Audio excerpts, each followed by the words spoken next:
Chapter 1. Poor Catherine. In the first half of the 19th century, there lived in New York a very successful doctor.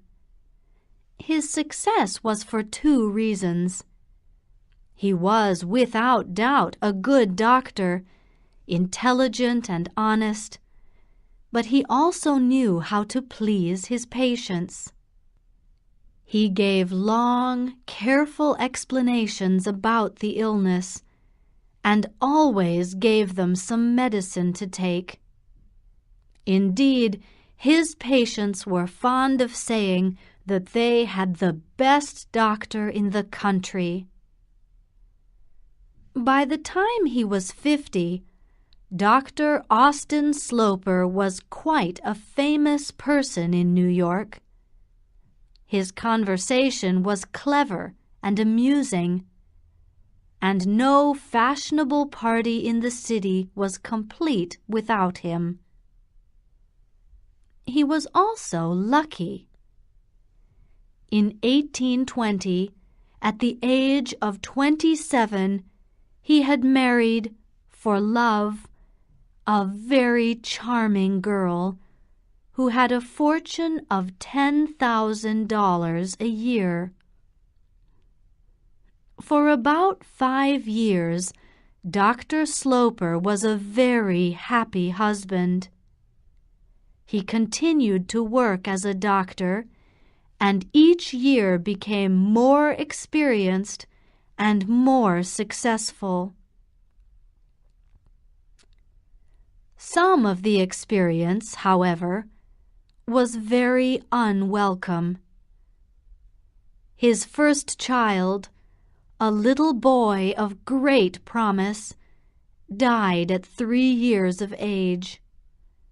Neither the mother's love nor the father's medicine could save him. 2 years later, Mrs. Sloper had a second child, a little girl. This disappointed the doctor, who had wished for another son to take the place of the first. But there was worse news to come. A week after the child was born, the young mother fell ill, and before another week had passed, she was dead. For a man whose profession was to keep people alive, Austin Sloper had certainly done badly in his own family. But the only person who blamed Dr. Sloper was Dr. Sloper himself. He felt that he had failed, and he carried this private blame for the rest of his life. He still had his little girl, whom he named Catherine after her poor mother.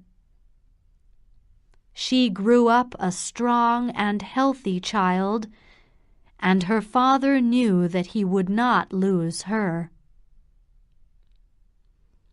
When the child was about 10 years old, the doctor invited his sister, Mrs. Lavinia Penniman, to stay with him. He had 2 sisters, and both of them had married early in life. The younger one, Mrs. Almond, was the wife of a rich man and the mother of a large family. Elizabeth Almond was a comfortable, reasonable woman, and Dr. Sloper preferred her to his sister Lavinia. However, Lavinia's husband had died at the age of 33, leaving his wife without children or fortune, and so Dr. Sloper invited his sister to stay while she looked for rooms to rent. No one really knew if Mrs. Penniman ever looked for rooms, but it is certain that she never found them. After 6 months, the doctor accepted the fact that his sister was never going to leave. Mrs. Penniman told everyone except her brother that she was Catherine's teacher. Dr. Sloper guessed that this was her explanation, and he found the idea laughable, since he did not think his sister was very intelligent. In fact, he did not have a good opinion of women at all. The only woman he had ever admired had been his wife. He was always extremely polite to Lavinia, but he had no interest in her opinions or conversation. He only spoke to her to inform her of his wishes for Catherine. Once, when the girl was about 12 years old, he said to his sister, "Try to make a clever woman out of her, Lavinia. I should like her to be a clever woman." Mrs. Penniman looked at him. "My dear Austen," she said, "do you think it is better to be clever than to be good?" "Good for what?" asked the doctor.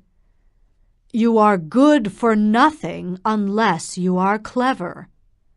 Of course I wish Catherine to be good, but it will not make her a better person to be a fool." Mrs. Penniman was a tall, thin, fair woman. She was romantic, and her brother knew that she loved little secrets and mysteries. "When Catherine is about 17, he said to himself, "Lavinia will try and persuade her that some young man with a mustache is in love with her. It will be quite untrue. No young man, with or without a mustache, will ever be in love with Catherine." Catherine was strong and healthy, but she did not have any of her mother's beauty or her father's cleverness. In fact, there was very little that was interesting about her at all. She was large and well-built, with brown hair, a round face, and small, quiet eyes. The more generous friends of Dr. Sloper noticed that she was well-behaved and polite. Others thought she was just dull. But Catherine was not someone people spent much time talking about. She was extremely fond of her father and very much afraid of him. She wanted to please him more than anything in the world. But although Dr. Sloper was usually kind to Catherine, he was very disappointed in her. He wanted to be proud of his daughter, but there was nothing to be proud of in poor Catherine.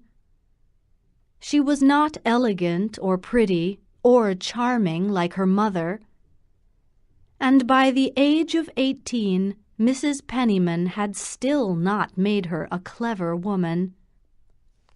Over the years, however, Dr. Sloper got used to his disappointment. "I expect nothing from her," he said to himself. "If she gives me a surprise, I will be happy. If she doesn't, I shall not lose anything." At this time, it did not seem possible that Catherine would ever surprise anyone. She was always very quiet, saying so little in conversation that she seemed almost stupid. But she was silent because she was shy, uncomfortably, painfully shy. In fact, she was a very gentle, sensitive girl.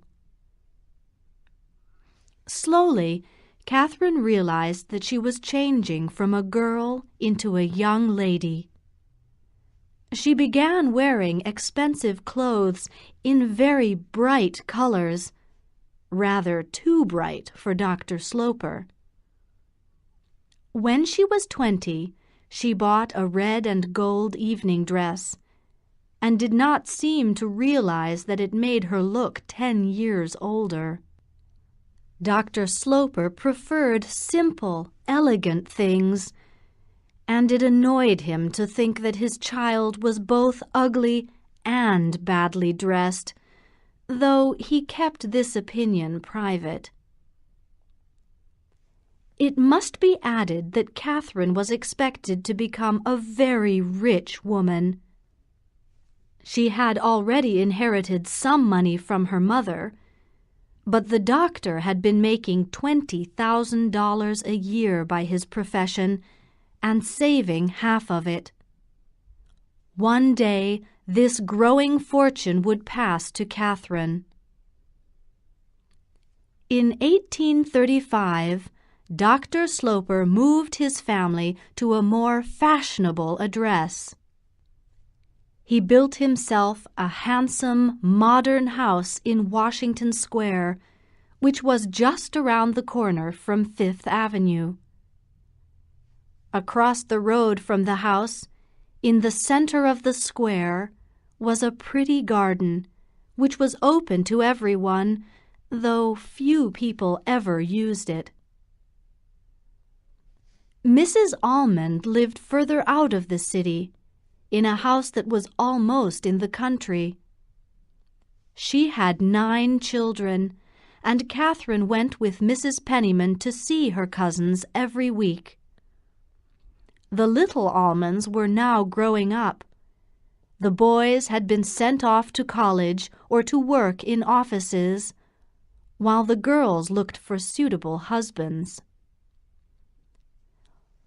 When Mrs. Almond gave a party for her younger daughter Marion, who had become engaged to a promising young man, Catherine naturally was invited. At this time she was 21 years old, and Mrs. Almond's party was the beginning of something very important. Chapter 2. A Handsome Young Man. Not long after the dancing had begun at the party, Marion Almond came up to introduce Catherine to a tall young man. She told Catherine that the young man very much wanted to meet her, and that he was a cousin of Arthur Townsend, the man she was engaged to. Catherine always felt uncomfortable when meeting new people.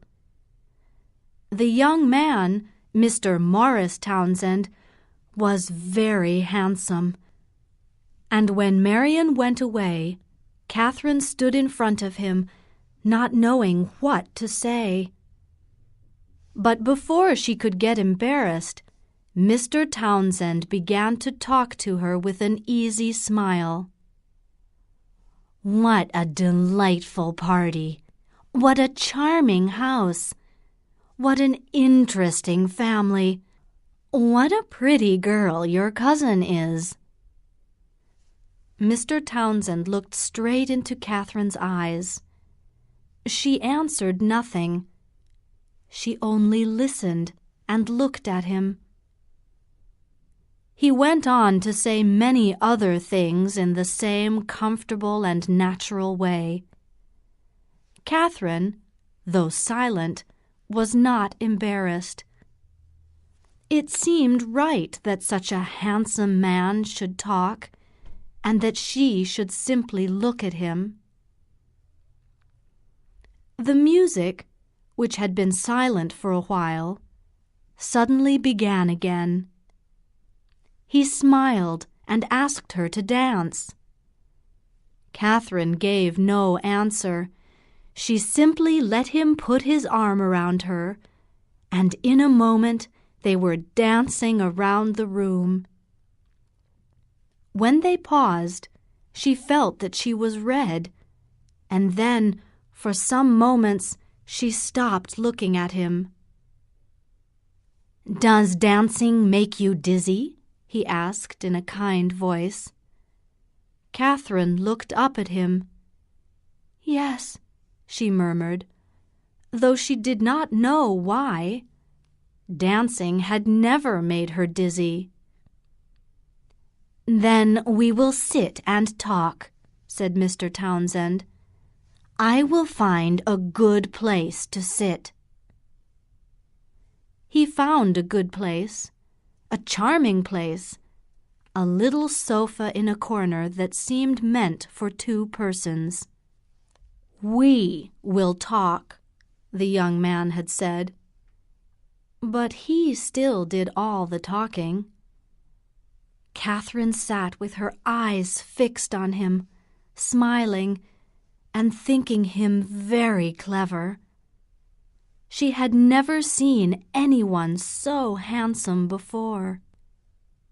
He told her that he was a distant cousin of Arthur Townsend, and Arthur had brought him to introduce him to the family. In fact, he was a stranger in New York. He had not been there for many years. He had been traveling around the world, living in many strange places, and had only come back a month or 2 before. New York was very pleasant, but he felt lonely. "People forget you," he said, smiling at Catherine. It seemed to Catherine that no one who had seen him would ever forget him, but she kept this thought to herself. They sat there for some time. He was very amusing, and Catherine had never heard anyone speak as well as he did, not even an actor in a theater. And Mr. Townsend was not like an actor. He seemed so sincere, so natural. Then Marian Almond came pushing through the crowd of dancers. She gave a little cry, which made Catherine blush when she saw the young people still together. She told Mr. Townsend that her mother had been waiting for half an hour to introduce him to somebody. "We shall meet again," he said to Catherine as he left her. Her cousin took Catherine by the arm. "And what do you think of Morris?" she asked. "Oh, nothing particular," Catherine answered, hiding what she really felt for the first time in her life. "Oh, I must tell him that," cried Marian. "It will do him good. He's so terribly conceited." "Conceited?" said Catherine, staring at her cousin. "So Arthur says, and Arthur knows about him." "Oh, don't tell him," said Catherine. "Don't tell him? I have told him that many times." Half an hour later, Catherine saw her Aunt Penniman sitting by a window with Morris Townsend, she already knew the name very well, standing in front of her. He was saying clever things, and Mrs. Penniman was smiling. Catherine moved away quickly. She did not want him to turn round and see her.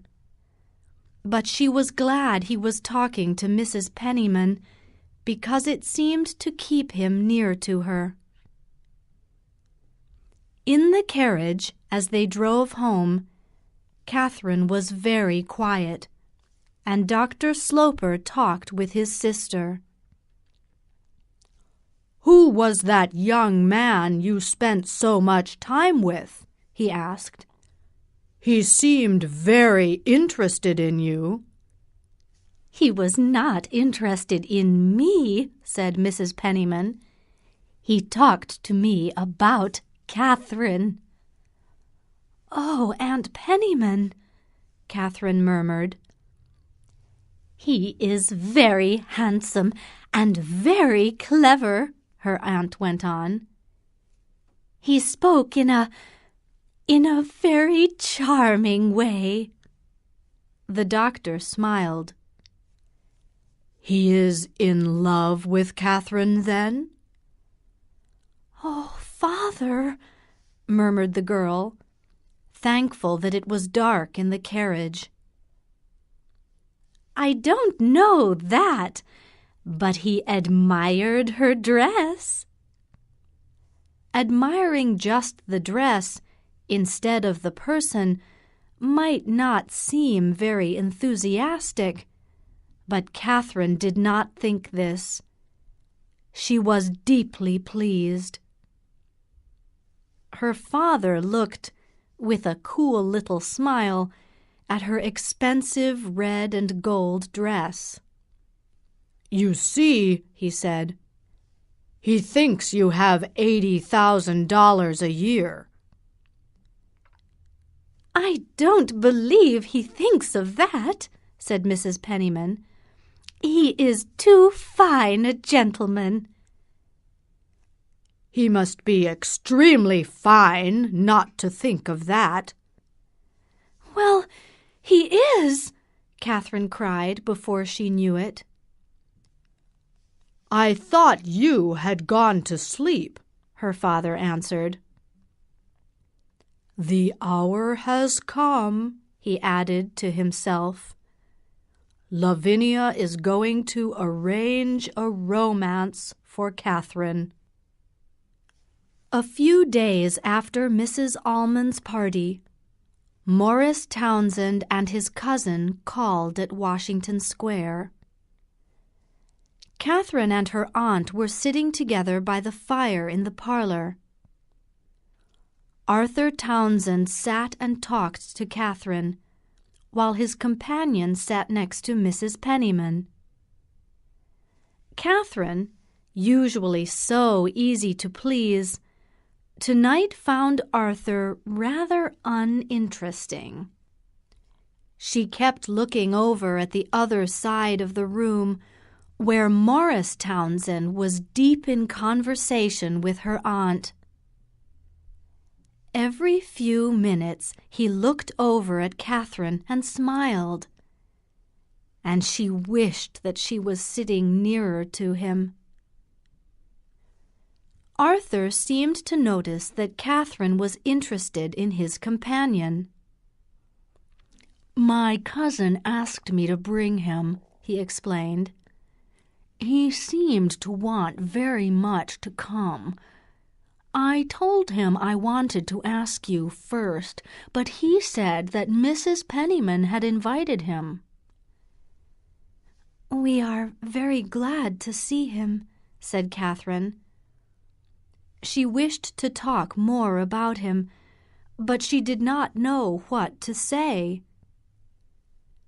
"I never saw him before," she went on. Arthur Townsend stared. "But he told me he talked with you for over half an hour the other night." "I mean, before the other night. That was the first time." "Oh, he has been away from New York. He has been all round the world." "My aunt likes him very much," said Catherine. "Most people like him. He's so brilliant. Though I know some people who say my cousin is too clever." Catherine listened with extreme interest. If Morris Townsend had a fault, it would naturally be that one, she thought. After a moment she asked, "Now that he has come back, will he stay here always?" "If he can find something to do," said Arthur. "He's looking around for some kind of employment or business, but he can't find anything." "I am very sorry," said Catherine. "Oh, he doesn't mind," Arthur said. "He isn't in a hurry." Catherine thought about this, then asked, "Won't his father take him into his business, his office?" "He hasn't got a father. He has only got a sister," said Arthur Townsend. And he looked across at his cousin and began to laugh. "Morris, we're talking about you." Morris Townsend paused in his conversation with Mrs. Penniman and stared with a little smile. Then he stood up. "I'm afraid I was not talking about you," he said to Catherine's companion, "though I can't pretend that Miss Sloper's name did not enter our conversation." Catherine thought that this was a wonderfully clever thing to say, but she was embarrassed by it, and she also got up. Morris Townsend stood looking at her and smiling. He put out his hand to say goodbye. He was going, and though he had not said anything to Catherine, she was still glad that she had seen him.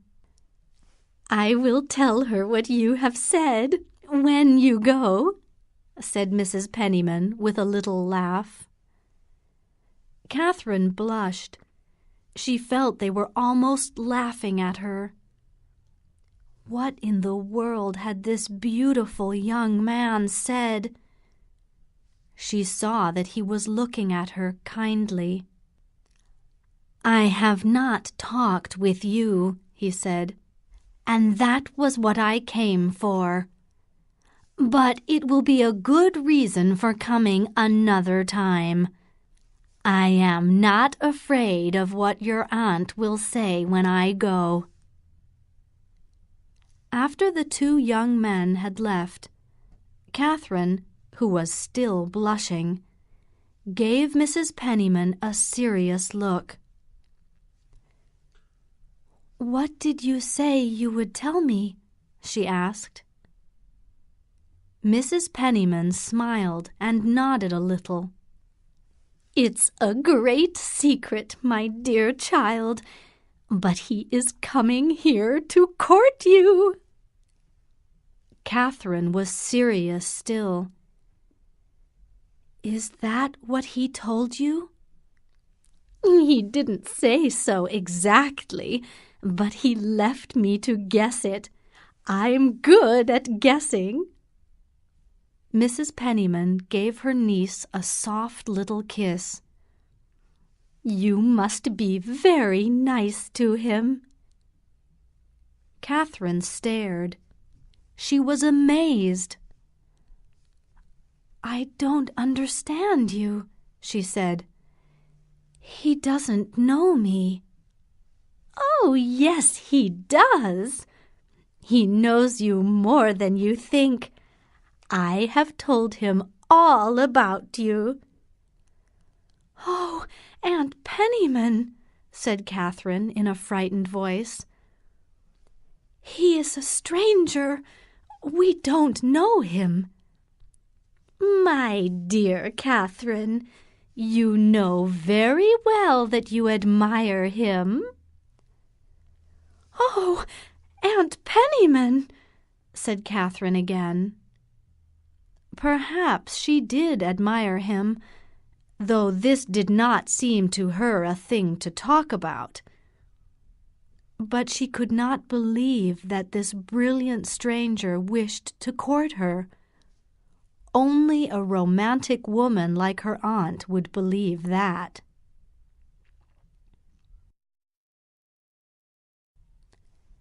Chapter 3. Who is Morris Townsend? Half an hour after the two young men had left, Dr. Sloper came into the parlor. "Mr. Morris Townsend has just been here, Austen," Mrs. Penniman told her brother. "What a pity you missed him." "Who in the world is Mr. Morris Townsend?" "The gentleman at Elizabeth's party who liked Catherine so much," said Mrs. Penniman. "Oh, his name is Morris Townsend, is it?" the doctor said. He looked at Catherine. "And did he come here to ask you to marry him?" "Oh, father," murmured Catherine, turning away. "I hope he won't do that without your permission," said Mrs. Penniman. "My dear, he seems to have yours," her brother answered. "The next time he comes, you should call me. He might like to see me." Morris Townsend came again 5 days later, but Dr. Sloper was not at home at the time. Catherine was with her aunt when a servant announced the young man's name. Mrs. Penniman sent her niece into the parlor alone. "This time it's for you only," she said. So Catherine saw Mr. Townsend alone, sitting with him in the front parlor for more than an hour. He seemed more at home this time, making himself very comfortable and looking around with interest at the room and the furniture. His talk was light, easy, and friendly. "Tell me about yourself," he said to her, with his charming smile. Catherine had very little to tell, but she told him of her love of music and the theater, and how she did not really enjoy reading. Morris Townsend agreed with her that books were boring. He had been to places that people had written about, and they were not at all as they had been described. He had also seen all the famous actors in London and Paris, but the actors were always like the writers. They were never true to real life. He liked everything to be natural. Suddenly he stopped, looking at Catherine with his smile. "That's what I like you for. You are so natural," he said. "You see, I am natural myself." He went on to talk about his great love of music and singing. "I sing a little myself," he added. "Some day I will show you. Not today, but some other time." And then he got up to go. He had perhaps talked more about himself than about Catherine, but the truth was that Catherine had not noticed. She was thinking only that some other time had a delightful sound. It seemed to suggest many more meetings in the future. Catherine felt it was her duty to tell her father that Mr. Morris Townsend had called again, though it made her feel ashamed and uncomfortable. She announced the fact very suddenly as soon as the doctor came into the house, and then immediately tried to leave the room. Her father stopped her just as she reached the door. "Well, my dear, did he ask you to marry him today?" the doctor said. Catherine had no answer ready. She wanted to be amused, as her father was amused, but she also wanted to be a little sharp, so that he would not ask her the question again. She did not like it. It made her unhappy. "Perhaps he will do it next time," she said, with a little laugh, and she quickly got out of the room. The doctor stood staring. He wondered whether his daughter was serious, and decided to find out more about this handsome young man. The next time he saw his sister Elizabeth, he asked her about Morris Townsend. "Lavinia has already been to ask me about him," Mrs. Almond said. "What did you tell her?" the doctor asked. "What I tell you, that I know very little of him." "How disappointing for Lavinia," said the doctor. "She would like him to have some romantic secret in his past. I hear that he is a distant cousin of Arthur Townsend." "Yes, though it seems that there are Townsends and Townsends, some rather better than others. Arthur's mother knows very little about him, only some story that he has been wild in the past. I know his sister a little. Her name is Mrs. Montgomery. She is a widow, with 5 children and not much money." "What is his profession?" asked the doctor. "He hasn't got any. He is looking for something. I believe he was once in the Navy." "Once? What is his age?" "More than 30, I think.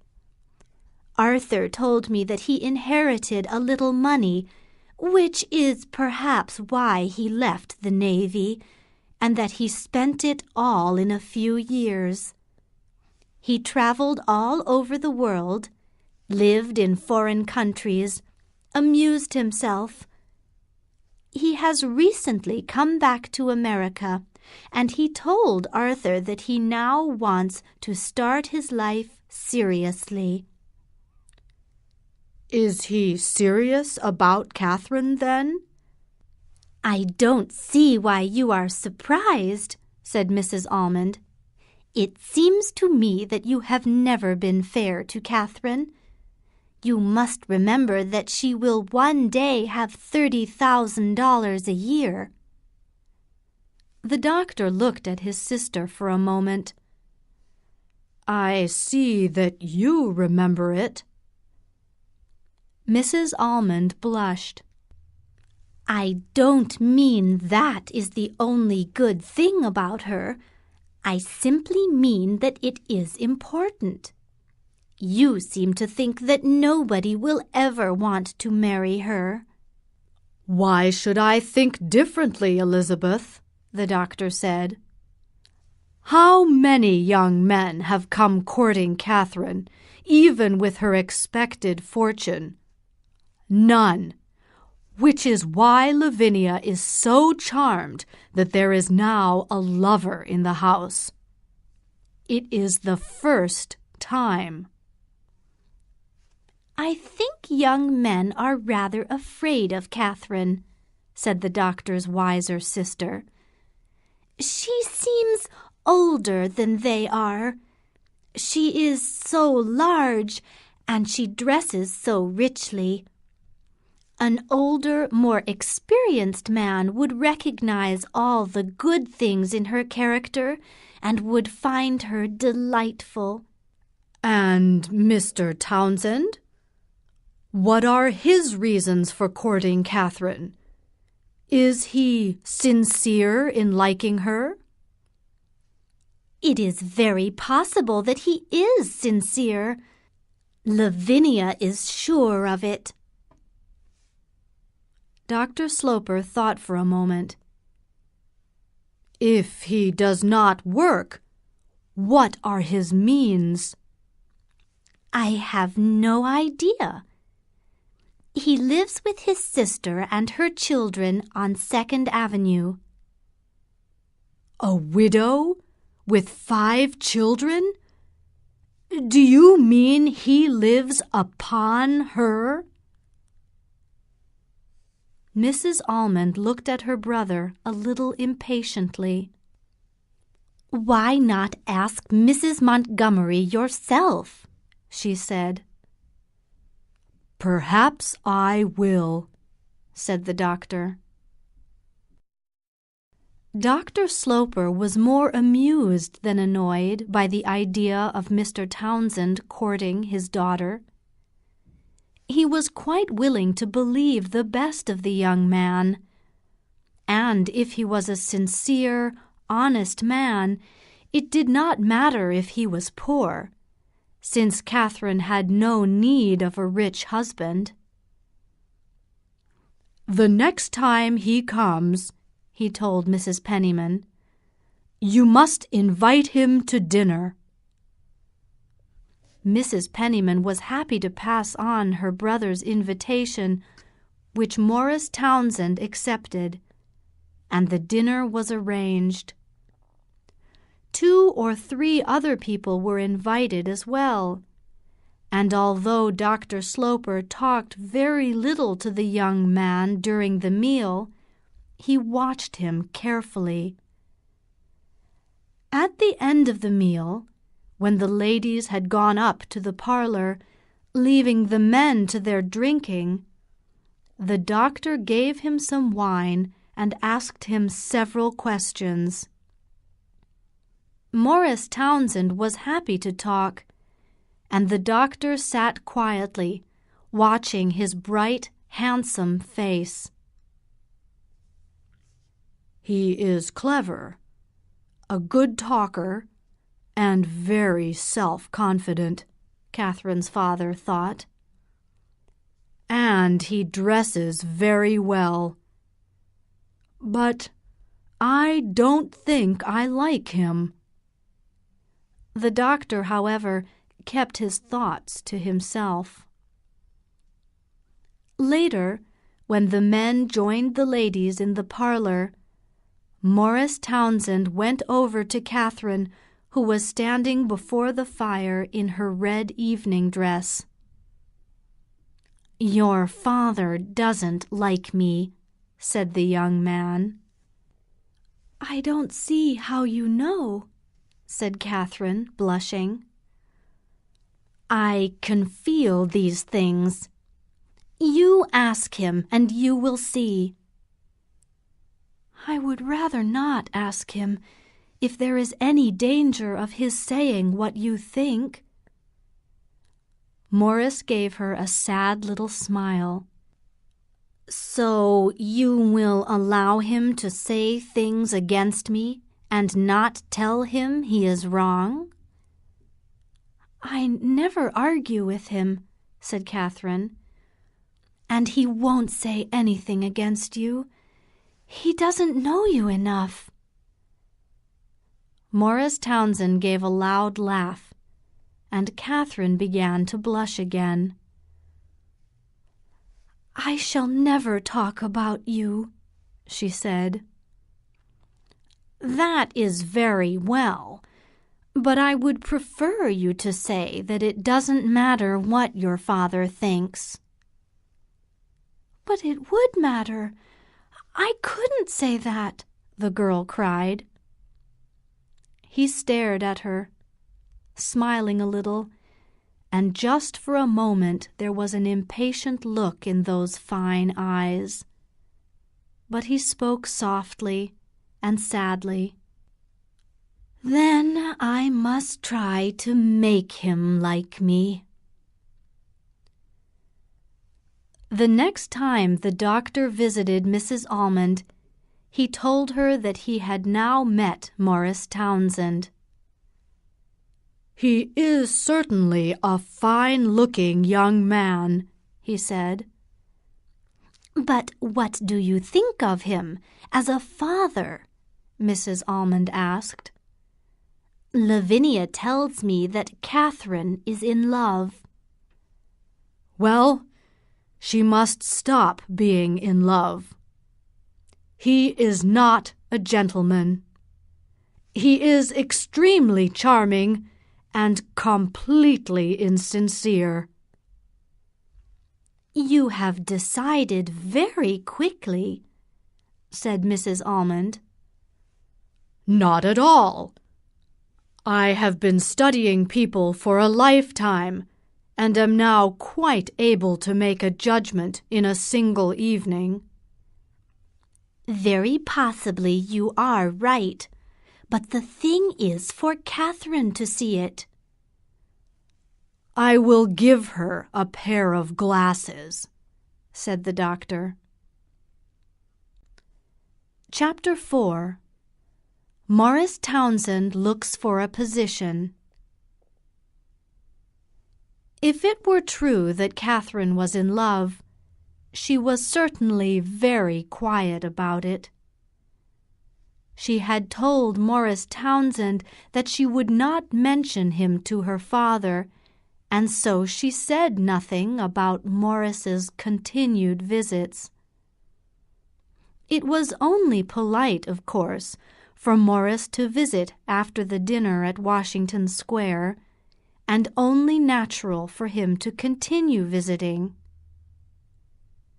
These visits had quickly become the most important thing in Catherine's life.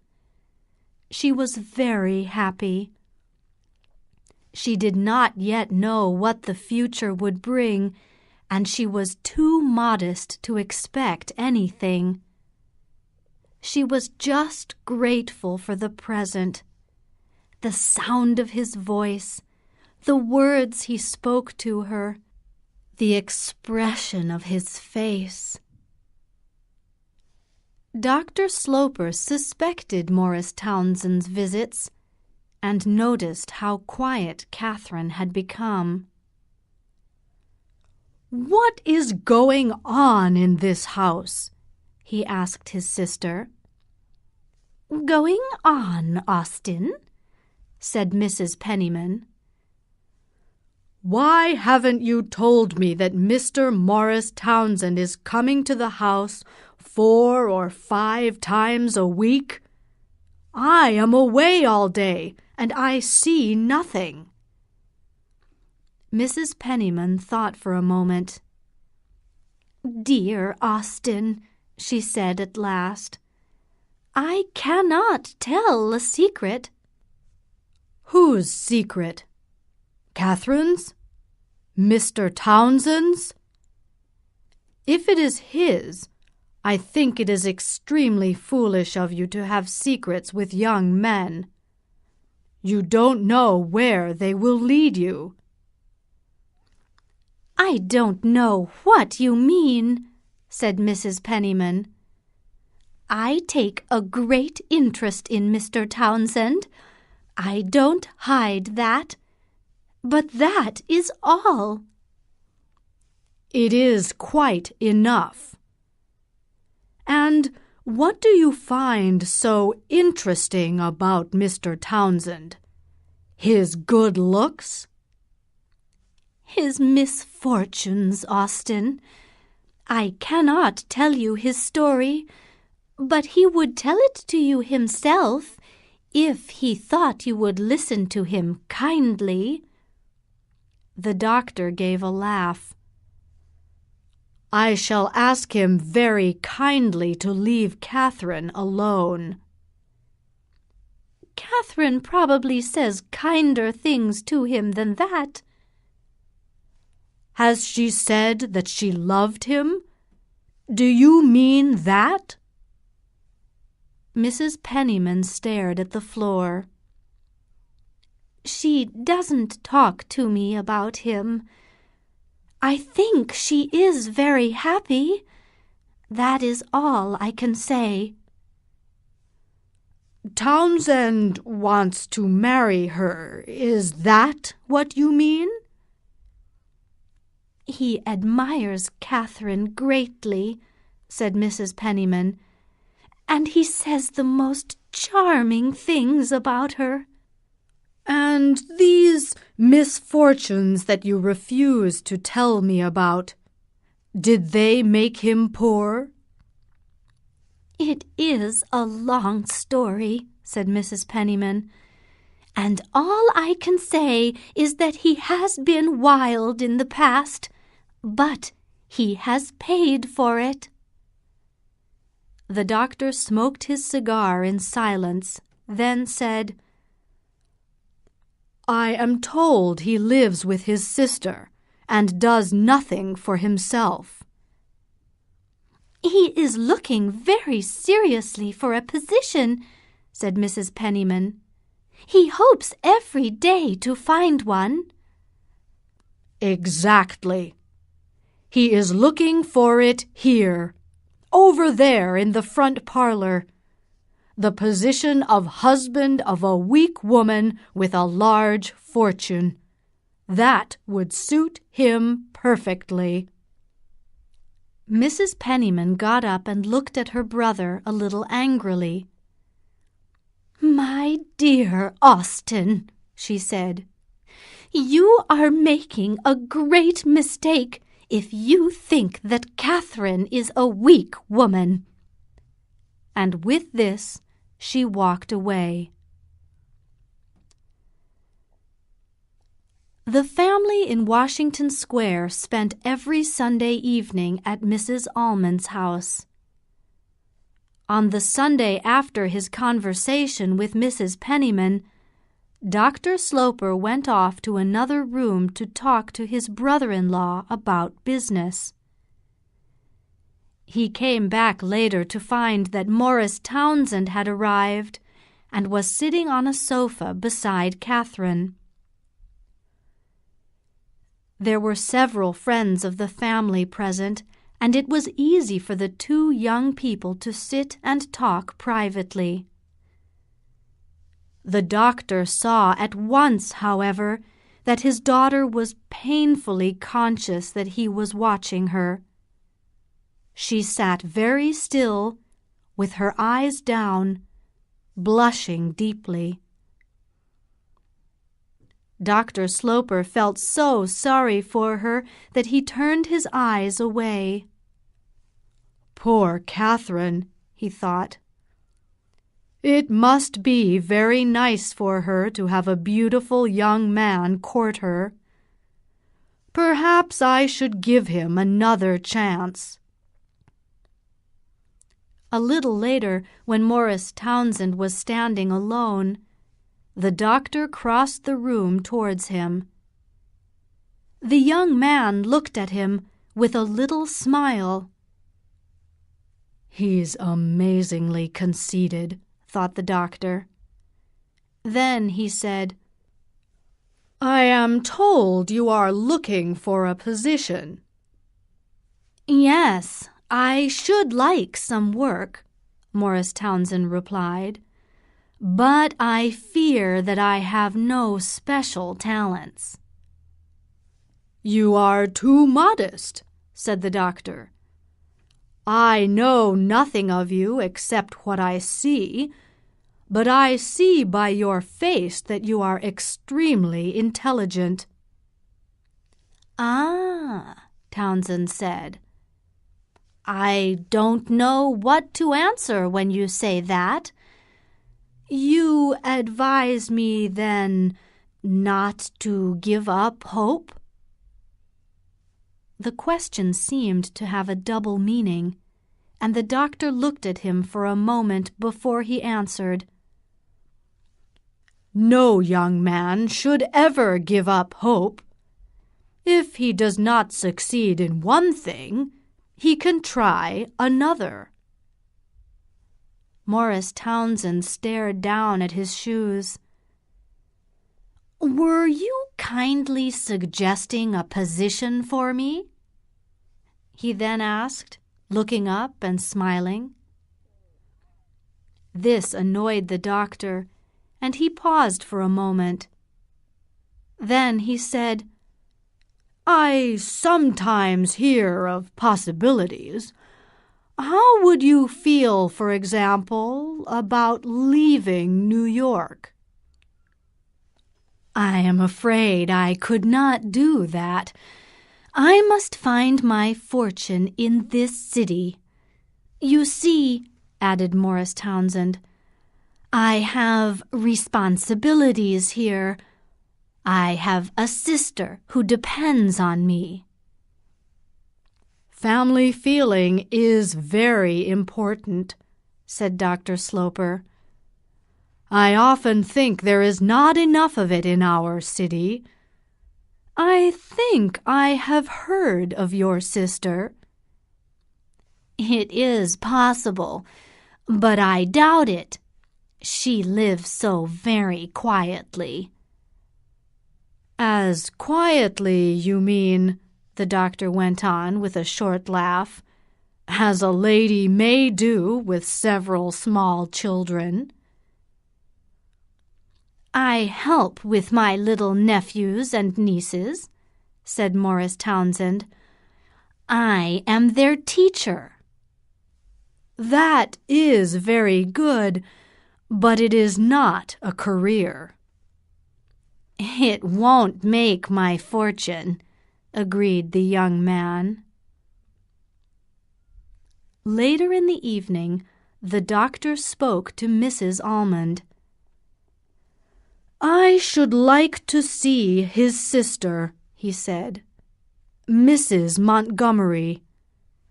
Mr. Townsend tells me he teaches her children." "I will try and arrange it for you," said Mrs. Almond. "I must say he doesn't look in the least like a school teacher." And when Morris Townsend spoke to Catherine again later, he did not sound like a school teacher either. "Will you meet me somewhere tomorrow?" he murmured. "I have something particular to say to you. Very particular." "Can't you come to the house? Can't you say it there?" Catherine asked, lifting her frightened eyes. Townsend shook his head sadly. "I cannot enter your doors again. Your father has insulted me." "Insulted you?" "He dislikes me because I am poor." "Oh, you are wrong. You misunderstood him," said Catherine, getting up from her chair. "He laughed at me for having no position. I took it quietly, but only because he belongs to you." "I don't know what he thinks," said Catherine. "I am sure he means to be kind. You must not be too proud." "I will be proud only of you, my dearest," said Morris, and Catherine blushed. "Will you meet me tomorrow evening in the garden in the square? It is very quiet there. No one will see us." Catherine hesitated. Young ladies did not go out alone in the evenings to meet young men in gardens.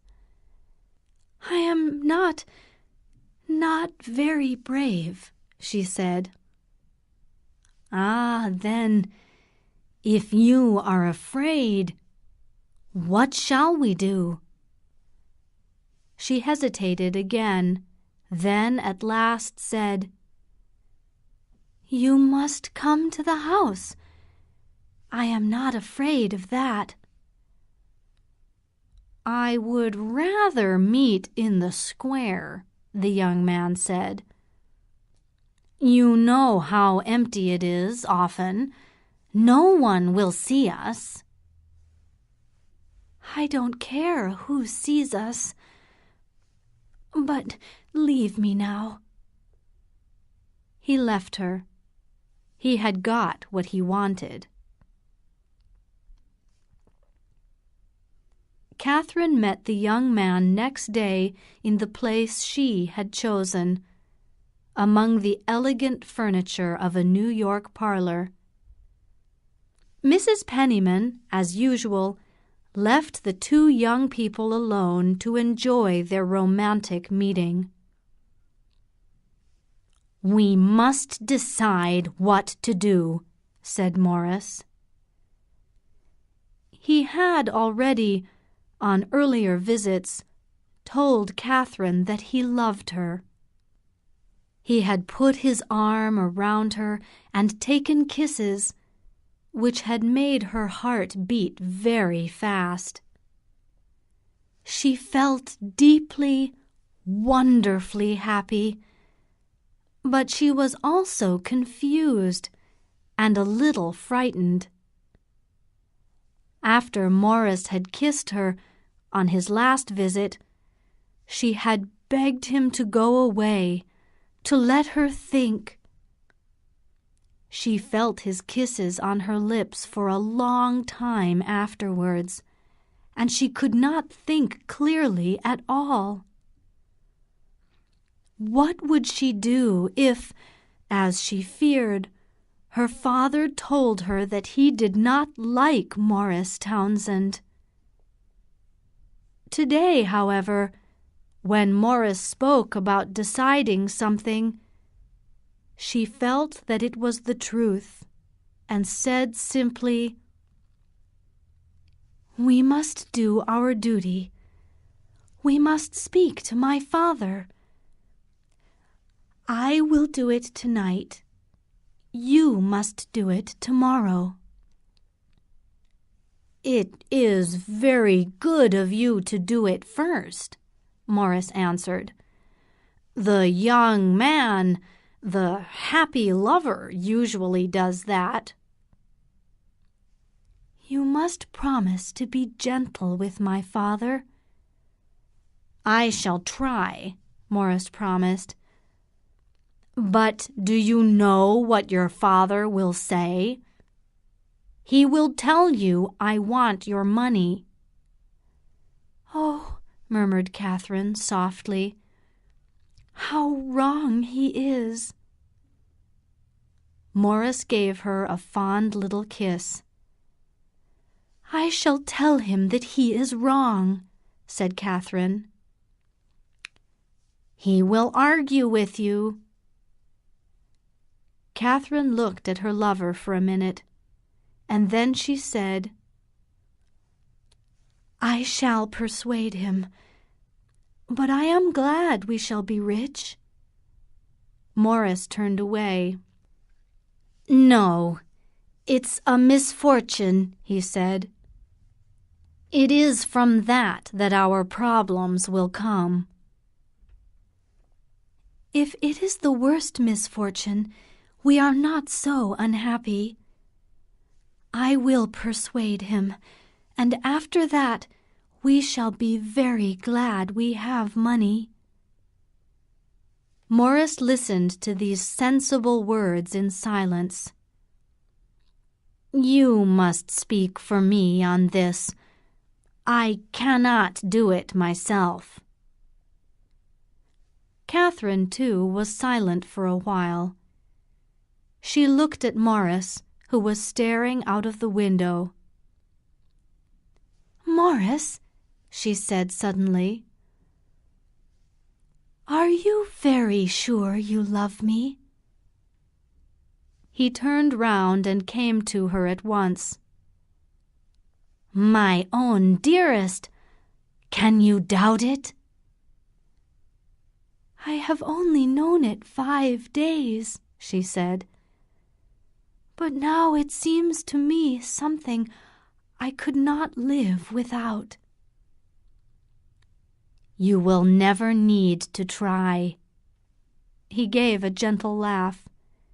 Then he added, "There is something you must tell me, too." Catherine had closed her eyes and kept them closed.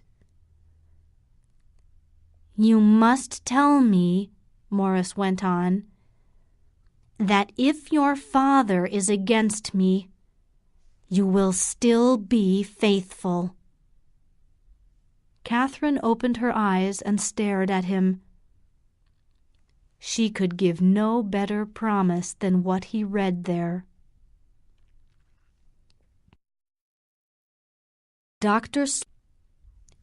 Chapter 5. Dr. Sloper Decides. Catherine listened for her father when he came in that evening, and she heard him go to his study. She sat quiet, though her heart was beating fast, for nearly half an hour. Then she went and knocked on his door. On entering the room, she found him in his chair beside the fire, with a cigar and the evening paper. "I have something to say to you," she began very gently. "I shall be happy to hear it, my dear," said her father. He waited, looking at her, while she stared silently at the fire. "I am engaged to be married," Catherine said at last. The doctor did not show how surprised he was. "You are right to tell me," he said. "And who is the happy man?" "Mr. Morris Townsend." As she said her lover's name, Catherine looked at him. Then she looked back at the fire. "When did this happen?" the doctor asked. "This afternoon, 2 hours ago." "Was Mr. Townsend here?" "Yes, father, in the front parlor." She was very glad that she did not have to tell him her engagement had taken place in the garden of the square. Her father was silent for a moment. "Why did Mr. Townsend not tell me? It is his duty to speak to me first." "He means to tell you tomorrow." The doctor smoked his cigar for a while. "You have gone very fast," he said at last. "Yes," Catherine answered simply. "I think we have." Her father looked at her for a moment. "I'm not surprised that Mr. Townsend likes you. You are so simple and good." "I don't know why, but he does like me. I am sure of that, and I like him very much." "But you have known him a very short time, my dear." "Oh," said Catherine, "it doesn't take long to like a person once you have begun." "Of course you are no longer a little girl." "I feel very old and very wise," said Catherine, smiling. "I am afraid that you will soon feel older and wiser. I don't like your engagement." "Oh," said Catherine softly, getting up from her chair. "No, my dear. I am sorry to give you pain, but I don't like it. Why didn't you speak to me first?" Catherine hesitated for a moment. Then she said, "I was afraid you didn't like Mr. Townsend." "You were quite right. I don't like him." "Dear father, you don't know him," said Catherine gently. She remembered Morris's warning. "You think he is only interested in my fortune." Dr. Sloper looked up at her with his cold, reasonable eyes. "I am not accusing Mr. Townsend of that. You are an honest, kind-hearted girl, and there is nothing impossible in an intelligent young man loving you for yourself. But the main thing that we know about this young man is that he has spent his own fortune in amusing himself. There is good reason to believe that he would spend yours, too." "That is not the only thing we know about him. He is kind and generous and true," said poor Catherine. She was not used to arguing, and her voice trembled a little. "And the fortune he spent was very small." The doctor stood up. He held her for a moment and kissed her. "You won't think me cruel?" he said. The question filled Catherine with fear, but she said, "No, dear father, because if you knew how I feel, you would be so kind, so gentle." "Yes, I think I know how you feel," the doctor said. "I will be very kind. Be sure of that. And I will see Mr. Townsend tomorrow. Meanwhile, do not tell anyone you are engaged." The next afternoon the doctor stayed at home, waiting for Morris Townsend's visit. When the young man arrived, Dr. Sloper began at once. "Catherine told me yesterday what has been going on between you," he said. "I am very surprised. It was only the other day that you first met my daughter." "It was not long ago, certainly," said Morris. "My interest in Miss Sloper began the first time I saw her." "Did it not start before you met her?" the doctor asked. Morris looked at him.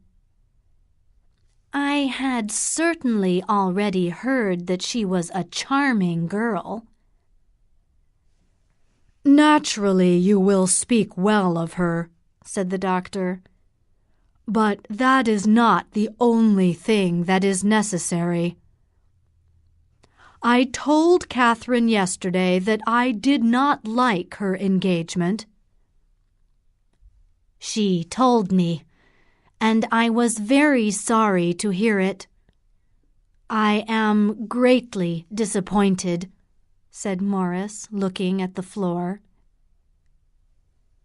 "Did you really expect me to say I was delighted?" "Oh, no. I had an idea you didn't like me." "What gave you that idea?" "The fact that I am poor." "It is certainly a fact I must consider," said the doctor. "I do not dislike you, but you do not appear to be a suitable husband for my daughter, who is a weak young woman with a large fortune." Morris listened politely. "I don't think Miss Sloper is a weak woman," he said. "I have known my child 20 years, and you have known her 6 weeks. But whether she is weak or not, you are still a man without a profession, and without money." "Yes, that is my weakness. You think I only want your daughter's money." "I don't say that. I only say that you are the wrong kind of man to marry my daughter." "A man who loves and admires her deeply? Is that the wrong kind of man?" Morris said with his handsome smile. "I don't care about her fortune, not in any way." "Fine words," said the doctor, "but you are still the wrong kind of man." "You think I would spend her money, is that it?" "Yes, I'm afraid I do think that." "It is true that I was foolish when I was younger," said Morris. "But I have changed now. I spent my own fortune because it was my own. That does not mean I would spend Miss Sloper's fortune. I would take good care of it." "Taking too much care would be as bad as taking too little. Both ways would give Catherine an unhappy life." "I think you are very unjust," said the young man. "I can understand that you think that." "Do you want to make your daughter miserable?" "I accept that she will think I am cruel for a year." "A year?" said Morris with a laugh. "For a lifetime, then. She will be miserable either way, with you or without you." Here at last Morris became angry. "You are not polite, sir," he cried. "I'm afraid that is your fault. You argue too much. I cannot accept you as a son-in-law, and I shall advise Catherine to give you up, which she will do."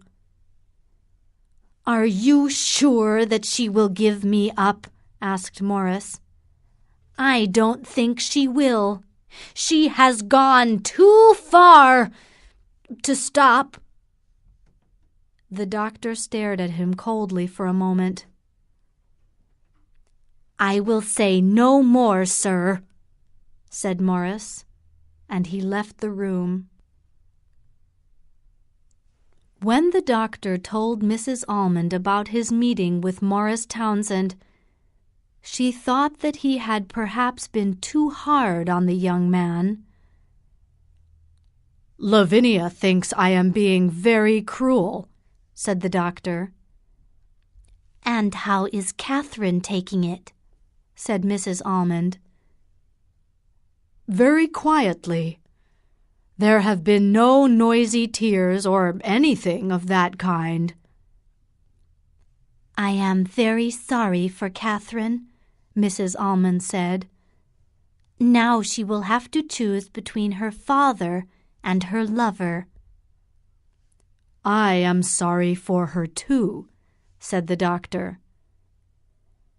"It is just possible, of course, that I have made the greatest mistake of my life. So I shall go and visit Mr. Townsend's sister, who will almost certainly tell me I have done the right thing." The visit was arranged for a few days later, and at the appointed time the doctor arrived at a little house on 2nd Avenue, where Mrs. Montgomery received him in a small front parlor. She was a little woman, with fair hair, and seemed rather alarmed by a visit from such a fine gentleman as Dr. Sloper. He explained the situation, but Mrs. Montgomery was at first a little unwilling to talk about her brother. "I can understand," said the doctor, "that it is difficult for you to say unpleasant things about your own brother. But if my daughter married him, her happiness would depend on whether he was a good man or not." "Yes, I see that," murmured Mrs. Montgomery. "And I must remind you," said the doctor, "that after my death, Catherine will have $30,000 a year." Mrs. Montgomery listened with wide eyes. "Your daughter will be very rich," she said softly. "Exactly. But if Catherine marries without my consent, she will have only the $10,000 she inherited from her mother. She won't get a penny from me. I will be happy to inform Mr. Townsend of that." Mrs. Montgomery thought for a while. "Why do you dislike Morris so much?" she asked at last, looking up. "I don't dislike him. He is a charming young man. But I dislike him as a son-in-law who must take care of my daughter. She is so soft, so weak. A bad husband could make her very miserable indeed, because she is not clever enough or strong enough to fight her own battles. That is why I have come to you. You may not agree with me, of course. You may want to tell me to go away. But I think that your brother is selfish and lazy, and I should like to know if I am right." She looked at him in surprise. "But how did you find out that he was selfish?" she said. "He hides it so well." Then she turned her head away, and the doctor saw tears in her eyes. He waited for a moment, then said suddenly, "Your brother has made you very unhappy, hasn't he? Tell me, do you give him money?" "Yes, I have given him money," said Mrs. Montgomery. "And you have very little money yourself, and also 5 children to take care of, I believe?" "It is true that I am very poor," she said. "Your brother tells me," said the doctor, "that he helps you with your children. He is their teacher." Mrs. Montgomery stared for a moment, then said quickly, "Oh, yes, he teaches them Spanish." The doctor laughed. "That must be a great help to you. So," he went on, "I see that I was right. Your brother lives on you, takes your money, and is extremely selfish." There were tears again in Mrs. Montgomery's eyes. "But he is still my brother," she said, her voice trembling a little. "You must not believe that his character is bad." The doctor spoke more gently. "I am sorry that I have upset you. It's all for my poor Catherine. You must know her, and then you will see." He stood up to go. Mrs. Montgomery also stood up. "I should like to know your daughter," she answered. And then very suddenly, "Don't let her marry him." And Dr. Sloper went away with these words ringing in his ears. Chapter 6. Catherine Tries to Be Good. The doctor was surprised and even a little disappointed to see that Catherine did not appear to be angry or upset about what had happened. He wanted to be kind to her, but she did not seem to want or need his kindness. "I am glad I have such a good daughter," he said after several days had passed. "I am trying to be good," she answered, turning away. "If you have anything to say about Mr. Townsend, I shall be happy to listen." "Thank you," said Catherine. "I have nothing to say at present." He never asked her whether she had seen Morris again. She had, in fact, not seen him. She had only written him a long letter. "I am in great trouble," she wrote. "Do not doubt my love for you, but let me wait a little and think." But her thoughts were not at all clear. She could not really believe that her father would change his mind about Morris. She just hoped that in some mysterious way the situation would get better. Meanwhile, she felt she must try to be a good daughter, to be patient, and to search for a peaceful way out of their difficulty. She received no help from her aunt in this search. Mrs. Penniman was enjoying all the excitement of the romance and had no sensible advice to offer poor Catherine. "You must act, my dear," she said. "The important thing is to act." Mrs. Penniman had also written to Morris and had arranged to meet him secretly in a cafe on the other side of the city. She had not told her niece about this meeting, and so was a little embarrassed when Morris arrived and asked if she had a message for him from Catherine. "Not exactly a message," she said. "I didn't ask her for one. But she will be true to you until death." "Oh, I hope it won't come to that," said Morris. "My brother will not listen to argument." "Do you mean he won't change his mind?" Mrs. Penniman was silent for a moment.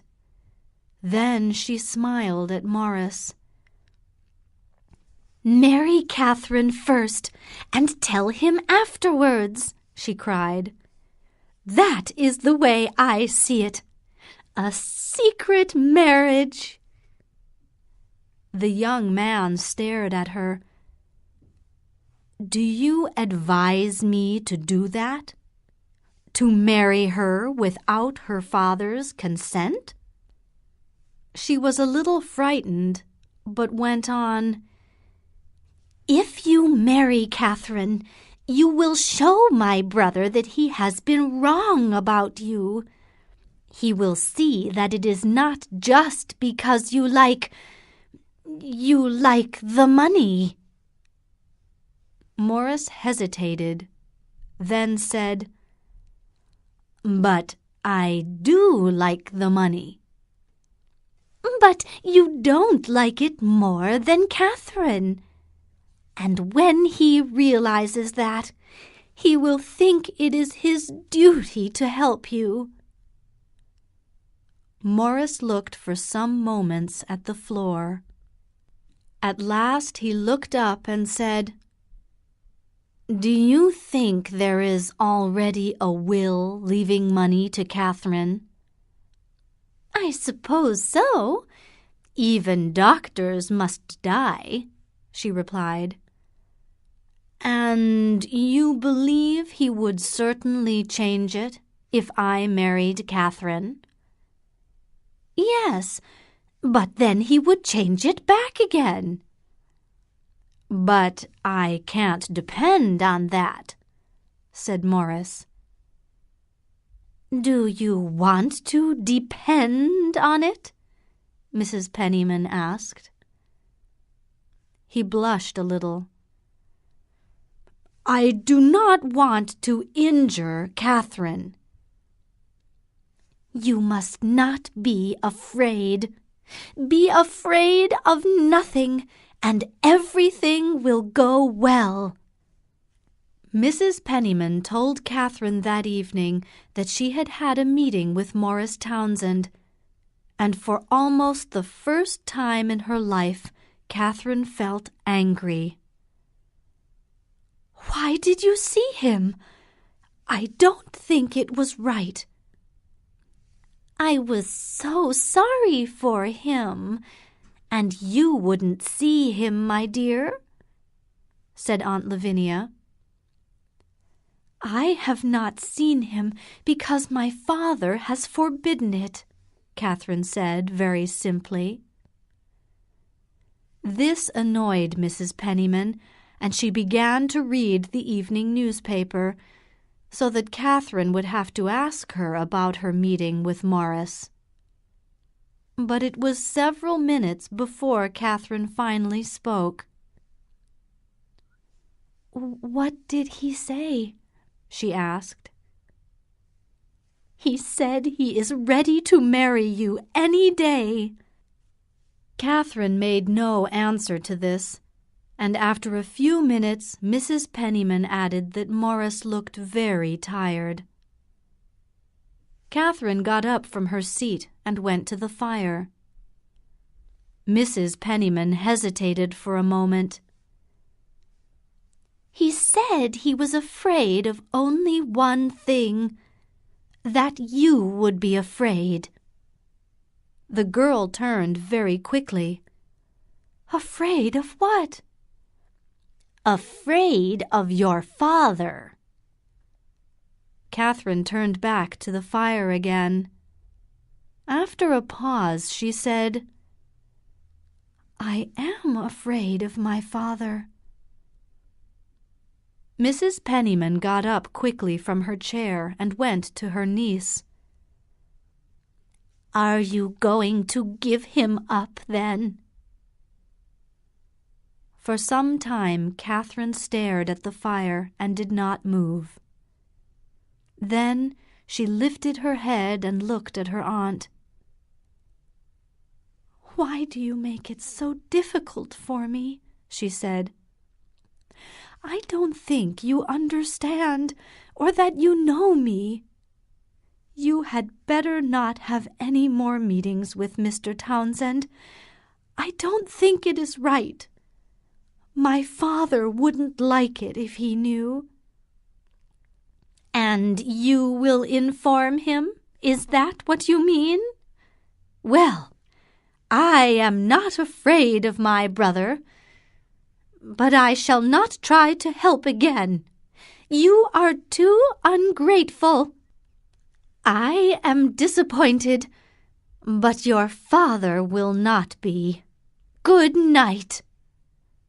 And with this, Mrs. Penniman went off to her room.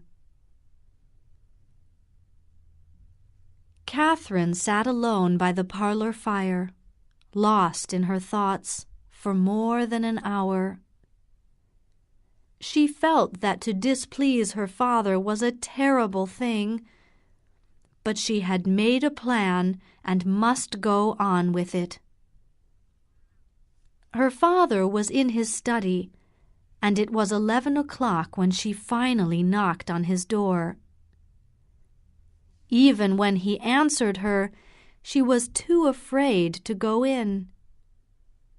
After a while, he came and opened the door for her. "What's the matter?" asked the doctor. "You are standing there like a ghost."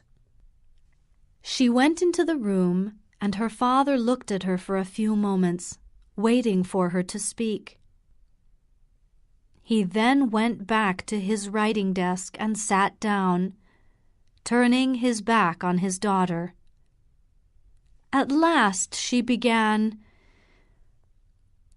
"You told me that if I had something more to say about Mr. Townsend, you would be glad to listen to it." "Exactly, my dear," said the doctor, not turning round. "I would like to see him again." "To say goodbye?" asked the doctor. "No, Father, not that. At least, not forever." "You have not finished with him, then?" "No," said Catherine. "I have asked him to wait." Her father, turning round in his chair, looked at her with his cold eyes, and she was afraid he was going to be angry. "You are a dear, faithful child," he said at last. "Come here to your father." And he got up, holding his hands out towards her. The words were a surprise, and they gave her great happiness. She went to him, and he put his arm round her gently and kissed her. After this he said, "Do you wish to make me very happy?" "I would like to, but I am afraid I can't," Catherine answered. "Do you want me to give him up?" "Yes, I want you to give him up." He still held her, looking into her face. She looked away, and they were both silent for a long time. "You are happier than I am, Father," she said at last. "I have no doubt that you are unhappy now, but it is better to be unhappy for 3 months than miserable for the rest of your life." "Yes, if that were true," said Catherine. "It is true. I am sure of that."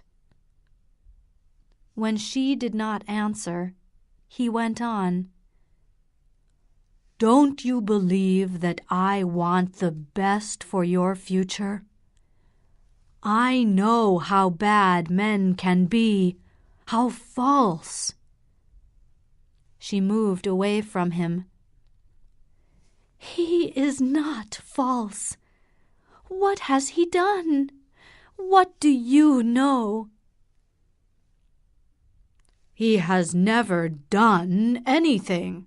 That is the problem. He is lazy and selfish and thinks only of himself." "Oh, Father, don't say bad things about him," she cried. "No, that would be a great mistake. You may do what you choose," he added, turning away. "If I see him again, will you forgive me?" "No, I will not." "I only want to see him once, to tell him to wait." "To wait for what?" "Until you know him better, until you consent." "I know him well enough, and I shall never consent." "But we can wait a long time," said poor Catherine. "Of course. You can wait until I die if you like," said the doctor quietly. "Your engagement will have one delightful effect upon you. It will make you extremely impatient for my death. And think how impatient he will be, too." Catherine gave a cry of natural horror and stood staring. Her father's words had a terrible ugliness, and she did not know what to say. Suddenly, however, an idea came to her. "If I don't marry before your death, I will not after," she said. "But I think that one day Morris might persuade you." "I shall never speak to him again. I dislike him too much," said the doctor. "And you can tell Mr. Townsend, when you see him again, that if you marry without my consent, I will not leave you a penny of my money. That will interest him more than anything else you can tell him." She looked at her father, and her eyes filled with tears. "I think I will see him, then," she murmured. "Exactly as you choose. But if you see him, you will be an ungrateful, cruel child, and you will give your old father the greatest pain of his life." The tears then ran down Catherine's face, and she moved towards her father with a little cry. But he only took her by the arm, went to the door, and opened it for her to go out. After she had left, he walked around his study for a while, a little annoyed, but also amused. "My word," he said to himself, "I believe she will go on with it." He looked forward to seeing what would happen next.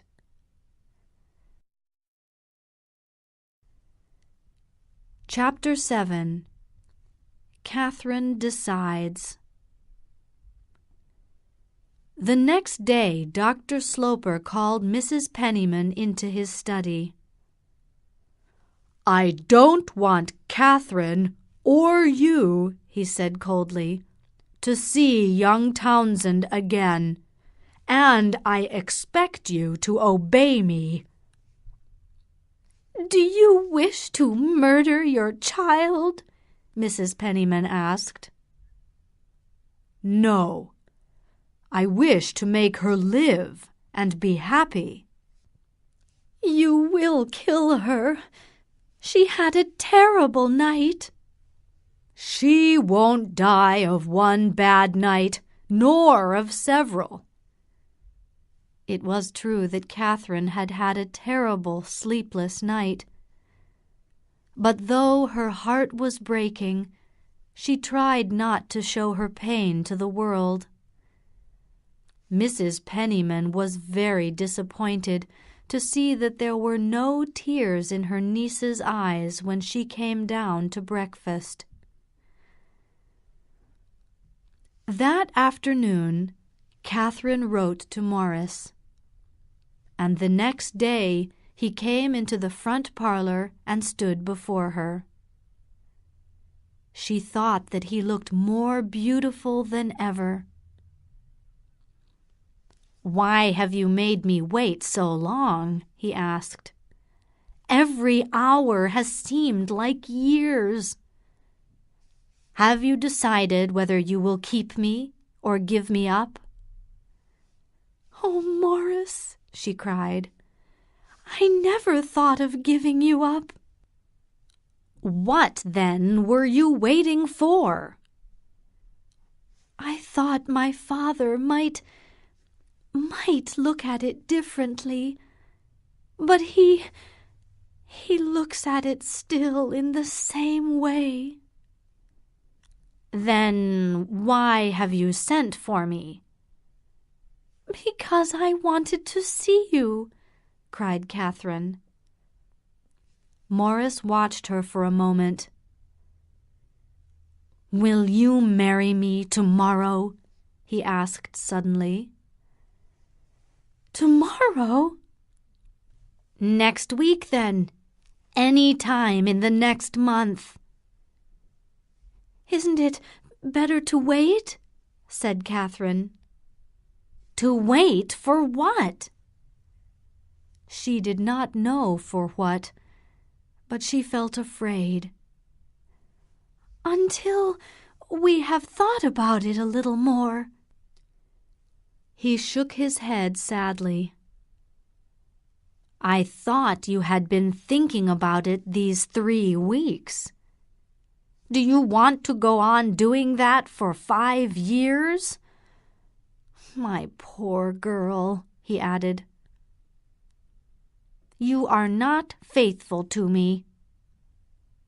Catherine blushed, and her eyes filled with tears. "Oh, how can you say that?"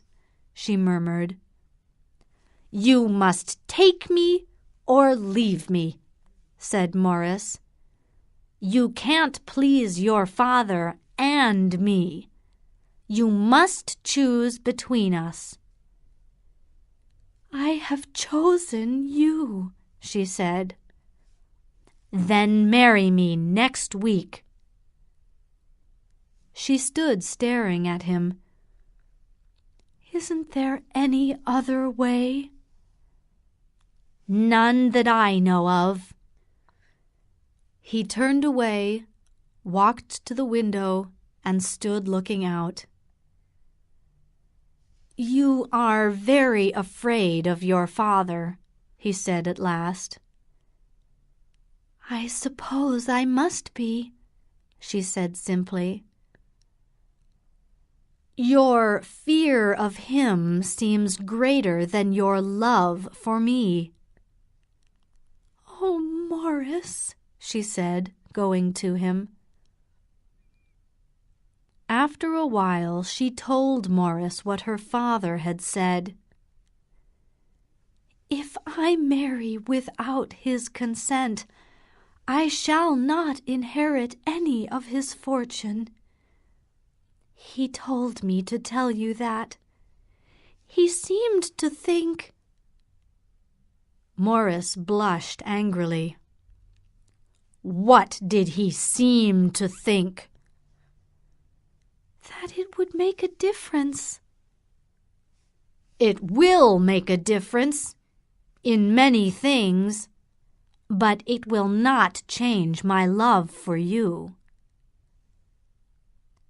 "We shall not want the money," said Catherine. "You know that I have my own fortune." Morris was silent for a while. "Do you think that he will be cruel to you forever? That he will never change his mind about disinheriting you?" "If I marry you, he will think I am not good." "Then he will never forgive you," cried Morris. Catherine suddenly felt lonely and afraid. "Oh, Morris," she cried, putting her head on his shoulder. "You must love me very much. I will marry you as soon as you want." "My dear, good girl," he cried, looking down at her. She had given him her promise, but he was not quite sure what he would do with it.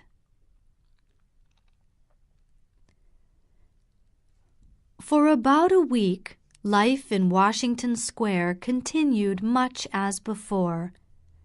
and Dr. Sloper waited to see what would happen. He told his sister Elizabeth that he had never expected Catherine to give him so much excitement. "It is not very kind of you," said Mrs. Almond, "to find amusement in your daughter's situation." "I will take her to Europe," said the doctor, "to give her some new ideas." "She won't forget him in Europe." "He will forget her then." Mrs. Almond looked serious. "Would you really like that?" "Extremely," said the doctor. Mrs. Penniman, meanwhile, arranged another secret meeting with Morris Townsend outside a church. She had been a little alarmed by her brother's coldness towards her. "I think you should wait for a while before you marry," she told Morris. "Wait until my brother is less angry." The young man was very annoyed. "Last week you advised me to marry immediately," he said. "Catherine has already agreed to this, so what can I do?" "Catherine loves you so much that you can do anything," said Mrs. Penniman. "You can change your plans this way or that way, and she will not be upset with you." Morris looked at her, but said nothing, and soon after that they parted. Catherine, of course, knew nothing of her aunt's meeting with Morris, and she had not spoken to her father since the evening she went to see him in his study. At last, however, she told him that she had seen Morris Townsend again. "I think we shall marry before very long," she said. The doctor looked at her coldly from head to foot. "Why do you tell me that? It is of no interest to me." Catherine turned away for a moment. There were tears in her eyes. "Oh, Father," she cried, "don't you care?" "Not at all. Once you marry, it is the same to me when or where or why you do it." But the next day he spoke to her in a different way. "Are you going to marry in the next 4 or 5 months?" "I don't know, Father," said Catherine. "It is not very easy for us to decide." "Wait, then, for 6 months, and meanwhile I will take you to Europe. I would very much like you to go." This sign of her father's interest in her gave Catherine great happiness. "It would be delightful to go to Europe," she said.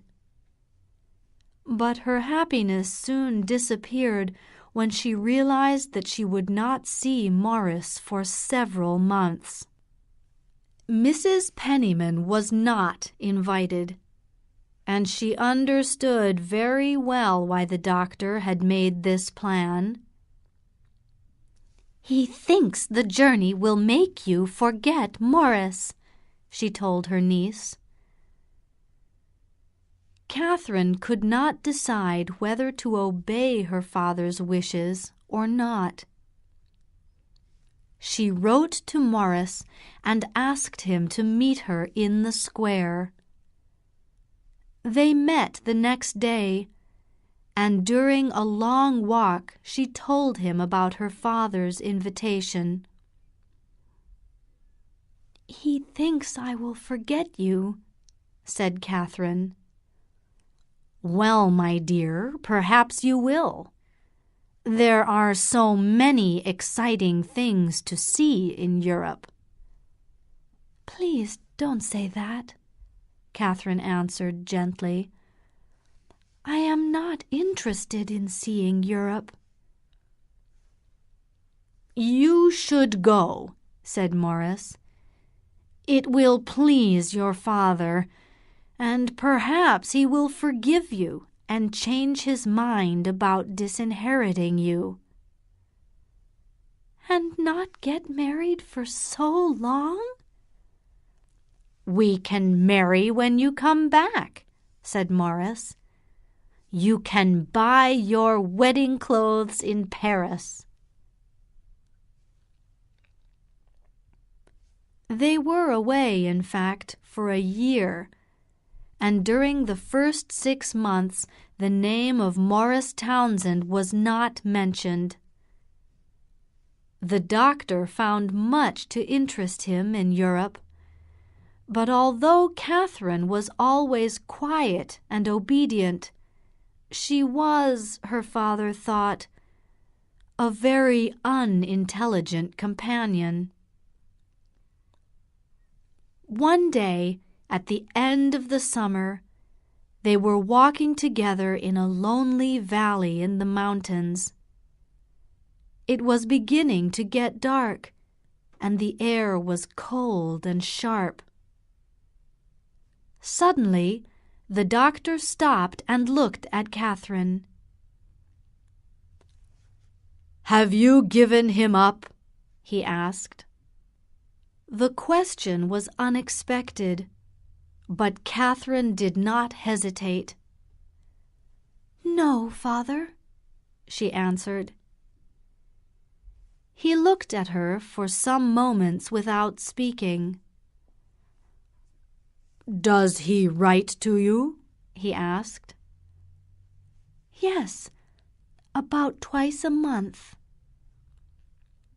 The doctor looked up and down the mountain and said in a low voice, "I am very angry."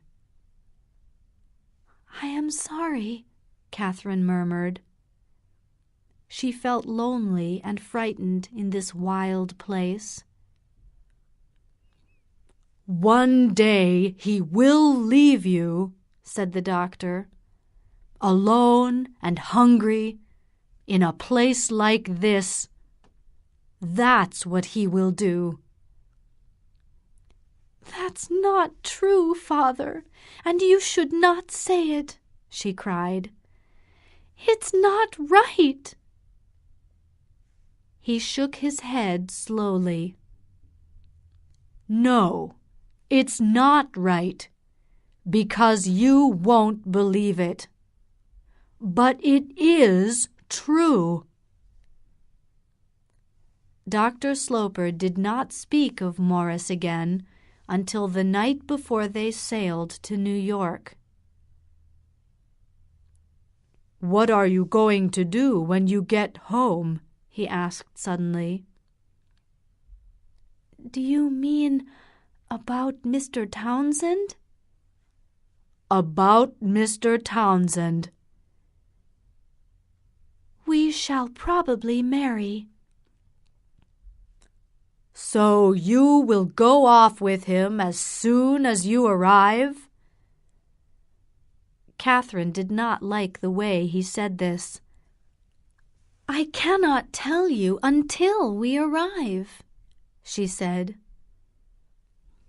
"If I am going to lose my only child, I would like to know before it happens." "Oh, Father, you will not lose me," said Catherine.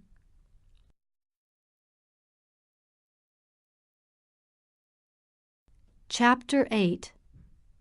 The Last Parting. Catherine did not go off with Morris Townsend when she arrived in New York. but she did hear news of him from her aunt during her first evening home.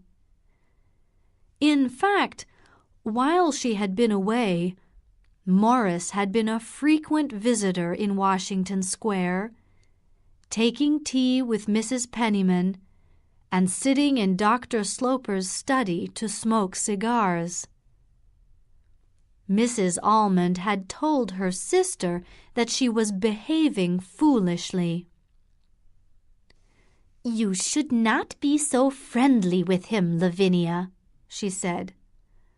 "He will make Catherine a bad husband. If he marries her and she doesn't get Austin's money, he will hate her for his disappointment and will be cruel to her. The poor girl will have a miserable life." But Mrs. Penniman did not listen to her sister, and on Catherine's return she told her niece that she had taken good care of her lover while she had been away. "And how is your father?" she asked. "Has he changed his mind about disinheriting you?" "No. In Europe I saw that I shall never change him," said poor Catherine. "I expect nothing from him now." "You have become very brave," said Mrs. Penniman with a short laugh. "I didn't advise you to give up your property." "Yes, I am braver than I was. I have changed in that way. I have changed very much. And it isn't my property. If Morris doesn't care about it, then I don't care either." Mrs. Penniman hesitated. "Perhaps he does care about it." "He cares about it because he doesn't want to injure me. But he knows that I am not afraid of that. Besides, I have my own money. We shall have enough to live well." The next day Morris Townsend came to visit Catherine. "I am very glad you have come back," he said. "It makes me very happy to see you again." He looked at her, smiling, from head to foot. When Catherine saw his handsome face again, she found it hard to believe that this beautiful young man was hers. She was very happy, and without waiting for him to ask, she told Morris about her father. "We must not expect his money now," she said, "and we must live without it." Morris sat looking and smiling. "My poor dear girl," he cried. "You must not be sad for me," said Catherine. Morris continued to smile, and then he got up and walked around the room. "Let me talk to him," he said. "I want to prove to your father that he is wrong about me." "Please don't, Morris," said Catherine sadly. "We must ask nothing from him. I know he will never change." "Why not?" She hesitated for a moment. "He is not very fond of me," she said slowly, "and I think he despises me. I saw it, I felt it in England just before we left." It is because he is so fond of my mother, who died so many years ago. She was beautiful and very, very clever. He is always thinking of her. I am not at all like her. Aunt Penniman has told me that. Of course, it isn't my fault, but neither is it his fault. You are a strange family, said Morris. Don't say that. Don't say anything unkind, Catherine said. You must be very kind to me now, because, Morris— Here she hesitated. Because I have done a lot for you. I know that, my dear.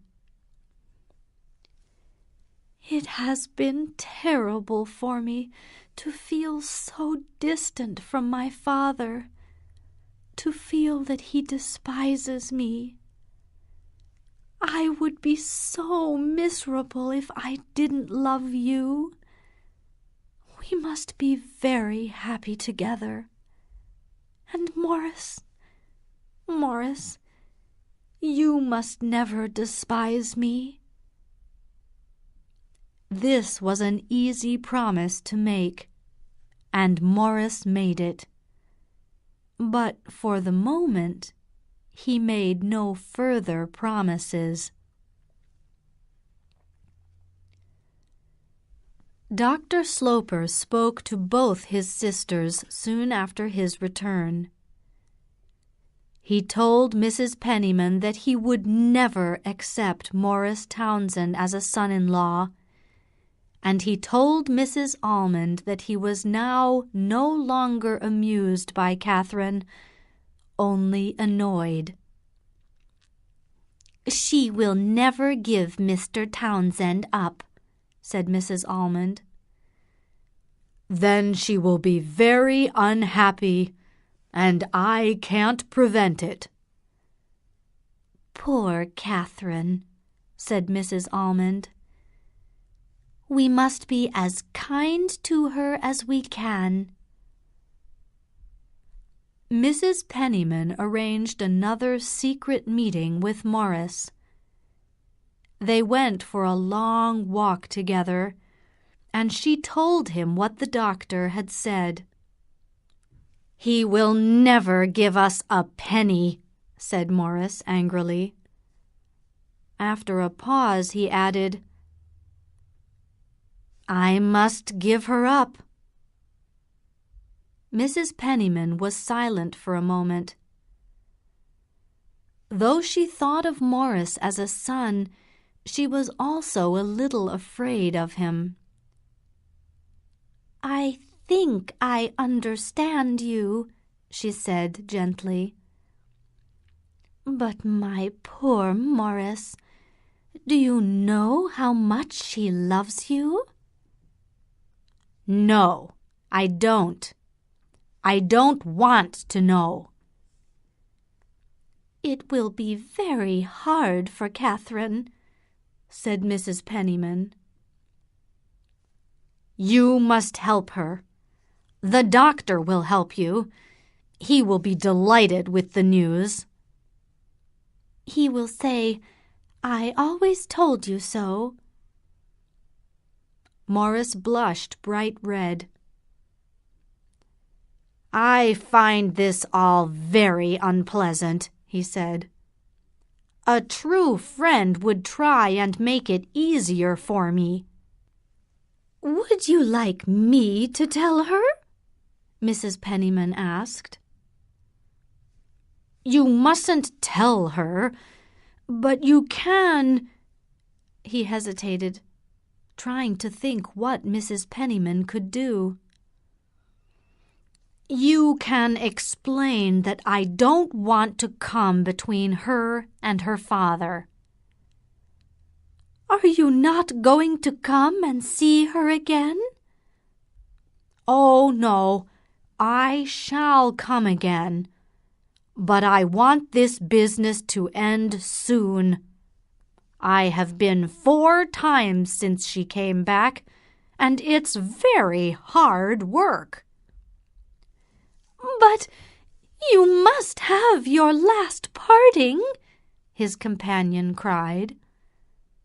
For Mrs. Penniman, the last parting between lovers was almost as romantic as the first meeting. Morris came to Washington Square again without managing the last parting. And again, and again. Catherine did not suspect anything was wrong, and Mrs. Penniman was too frightened to say anything to her. During each visit, the poor girl waited for Morris to name the day of their wedding. But he never stayed more than a few minutes, and seemed so uncomfortable that at last she became worried. "Are you sick?" she asked him. "I am not at all well," he said, "and I have to go away." "Go away? Where are you going, Morris?" He looked at her, and for a second or two she was afraid of him. "Will you promise not to be angry?" he said. "Angry? Do I get angry?" "I have to go away on business to New Orleans." "What is your business?" "Your business is to be with me." He told her a long story about a chance he had to make a lot of money buying cotton. But Catherine took his arm in her 2 hands and spoke more violently than he had ever heard her speak before. "You can go to New Orleans some other time. This isn't the moment to choose. We have waited too long already." "You said you would not be angry," cried Morris. He got up to leave. "Very well. We won't talk about it any more. I will do the business by letter." "You won't go?" said Catherine, looking at him. Morris wanted to argue with her. It would make it easier for him to break away. "You mustn't tell me what to do," he said. "Try and be calmer the next time I come." "When will you come again?" "I will come next Saturday," said Morris. "Come tomorrow," Catherine begged. "I want you to come tomorrow. I will be very quiet." Suddenly, she felt very frightened and did not want him to leave the room. Morris kissed the top of her head. Catherine felt her heart beat very fast. "Will you promise to come tomorrow?" "I said Saturday," Morris answered, smiling. He tried to be angry at one moment and smile at the next. It was all very difficult and unpleasant. "Yes, Saturday too," she answered, trying to smile. "But tomorrow first." He was going to the door, and she went with him quickly. "I am a busy man," cried Morris. His voice was so hard and unnatural that she turned away. He quickly put his hand on the door, but in a moment she was close to him again, murmuring, Morris, you are going to leave me. Yes, for a little while, until you are reasonable again. I shall never be reasonable in that way. She tried to keep him longer. Think of what I have done, she cried. Morris, I have given up everything. You shall have everything back. You wouldn't say that if you didn't mean something. What is it? What has happened? What have I done? What has changed you? I will write to you. That is better. You won't come back, she cried, tears running down her face. Dear Catherine, he said, don't believe that. I promise you that you shall see me again. And he managed to get away and to close the door behind him. For many hours Catherine lay crying on the sofa. He had said he would return, but she had seen an expression on his face that she had never seen before. He had wanted to get away from her. He had been angry and cruel and said strange things with strange looks. She tried to believe that he would come back. She listened, hoping to hear his ring at the door, but he did not return. Nor did he call or write the next day. On Saturday, Catherine sent him a note. I don't understand, she wrote. Morris, you are killing me. The pain in Catherine's heart was terrible, but she was desperate to hide from her father what had happened.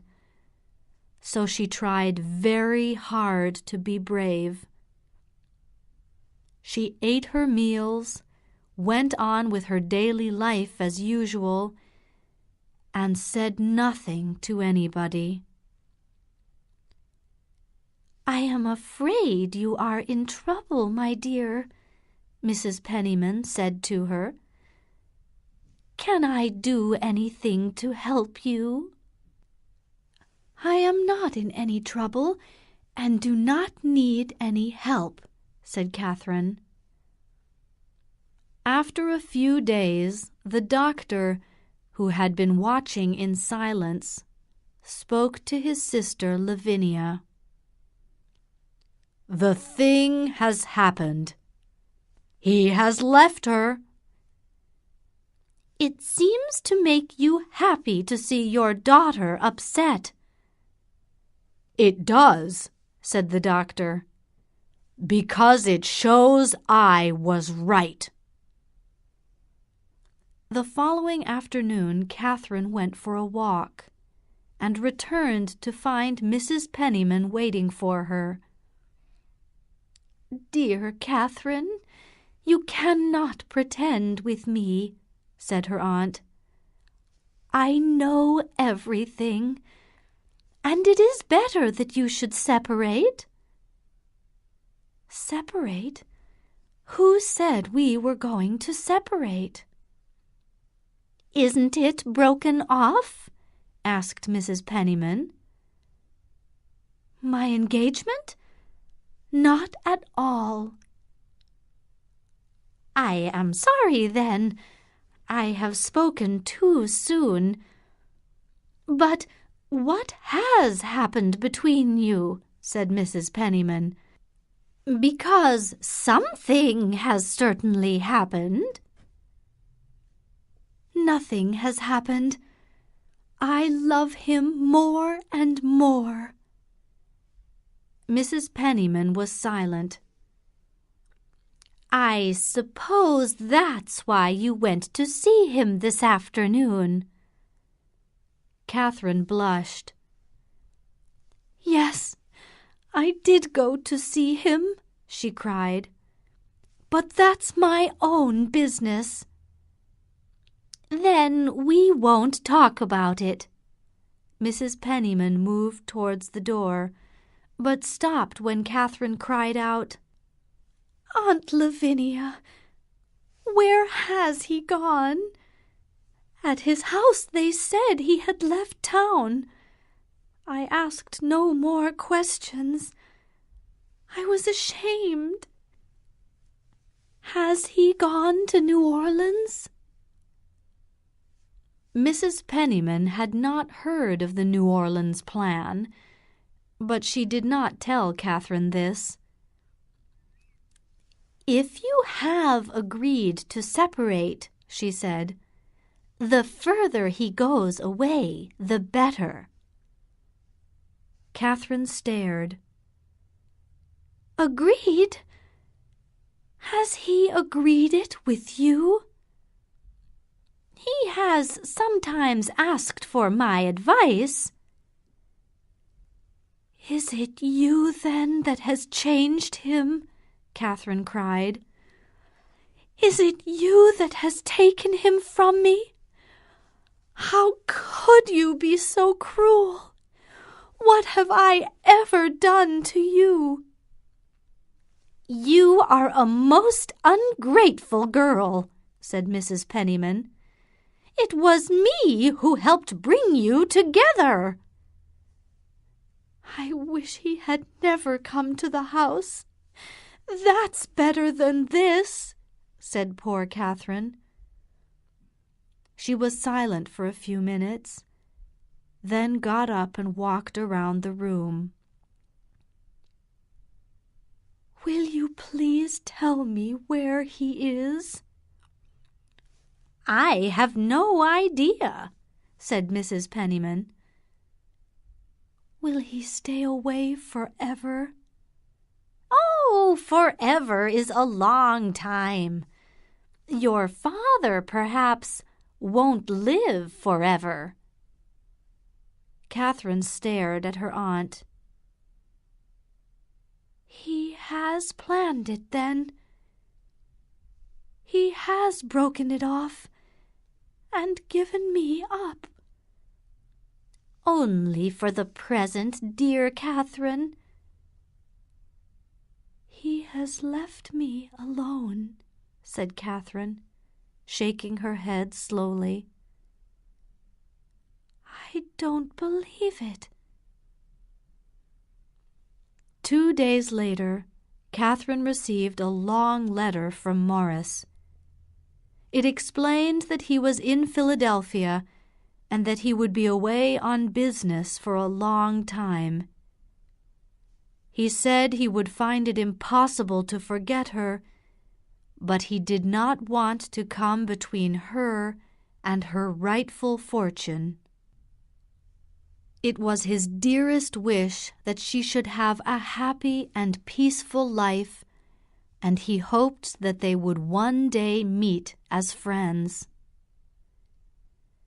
The pain that this letter gave Catherine lasted for a long time, but she was too proud to say anything about it to her aunt or her father. Dr. Sloper waited a week before coming one morning into the back parlor, where he found his daughter alone. She was sitting with some sewing work, and he came and stood in front of her.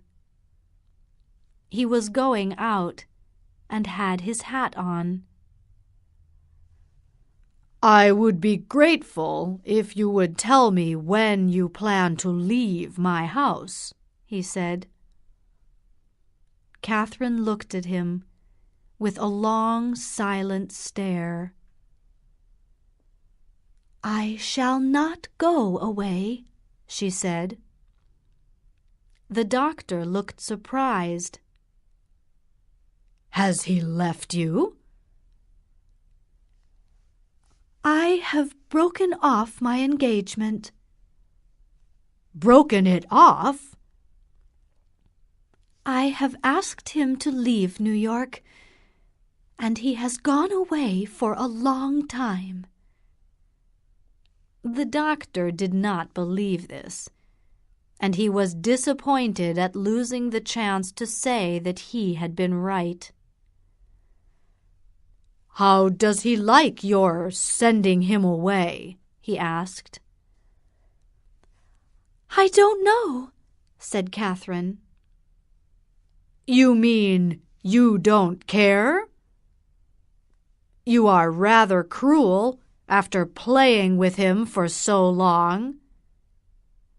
The doctor had his revenge after all. Chapter 9.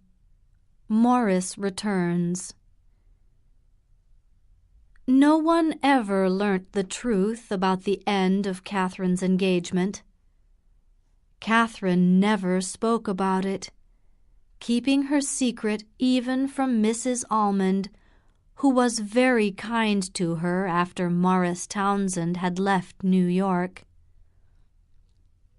"I am delighted that Catherine did not marry him," Mrs. Almond said to her brother. "But I wish you would be more gentle with her, Austen. Surely you feel sorry for her?" "Why should I feel sorry for her? She has had a lucky escape. And I suspect that she has not really given him up at all. I think it is quite possible that they have made an arrangement to wait, and when I am dead, he will come back, and then she will marry him." Outwardly, Catherine seemed unchanged, but the fact was that she had been deeply hurt. Nothing could ever take away the pain that Morris had caused her, and nothing could ever make her feel towards her father as she had felt when she was younger. Many years passed, years in which Catherine received more than a few offers of marriage. She refused them all, and though the name Morris Townsend was never mentioned in Washington Square, Dr. Sloper still suspected that his daughter was secretly waiting for him. "If she is not, why doesn't she marry?" he asked himself. This idea grew stronger as he got older, and one day the doctor said something to his daughter that surprised her very much. "I would like you to promise me something before I die." "Why do you talk about dying?" she asked. "Because I am 68 years old, and I will die one day. Promise me you will never marry Morris Townsend." For some moments she said nothing. "Why do you speak of him?" she asked at last. "Because he has been in New York, and at your cousin Marian's house. Your Aunt Elizabeth tells me that he is looking for another wife. I don't know what happened to the first one. He has grown fat and bald, and he has not made his fortune." Fat and bald. These words sounded strange to Catherine.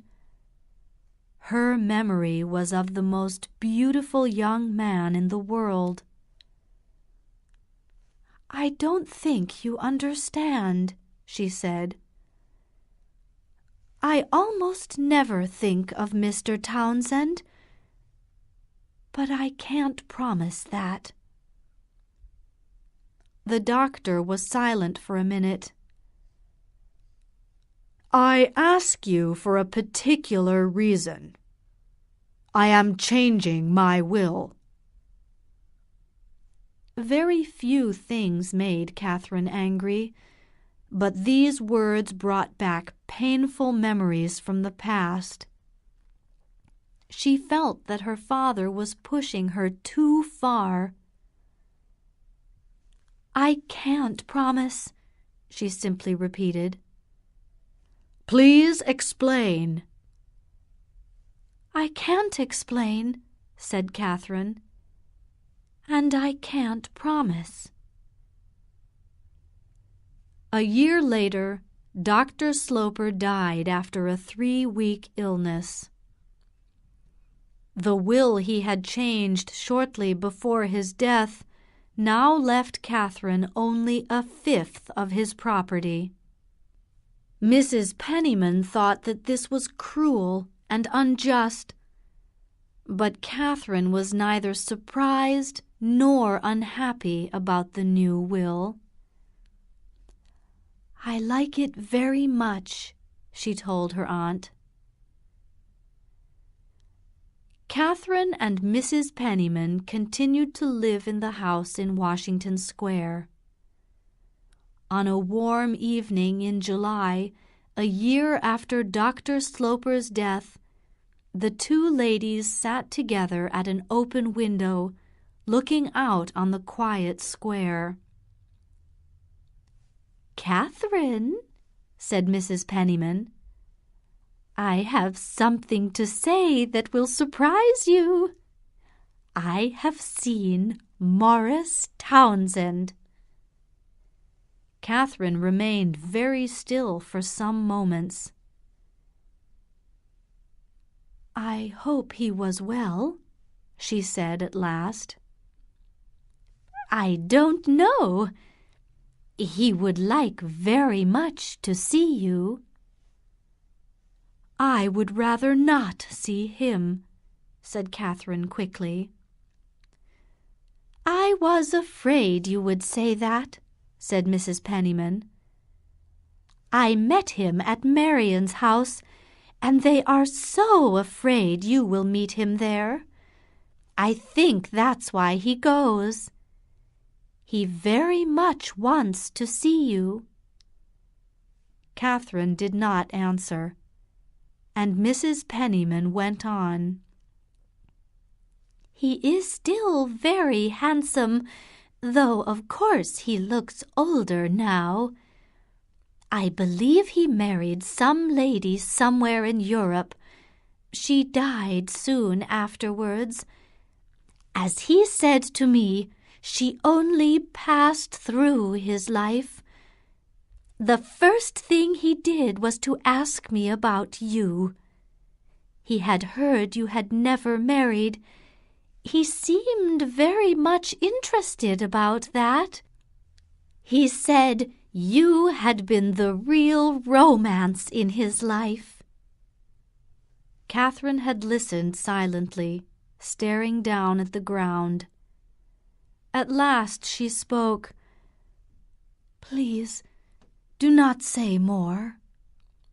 "But he very much wants to see you." "Please don't, Aunt Lavinia," said Catherine, getting up from her seat and moving quickly to the other window, where Mrs. Penniman could not see that she was crying.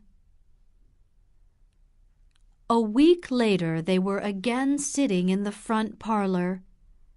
Catherine was working on some embroidery when Mrs. Penniman suddenly said, "Morris has sent you a message.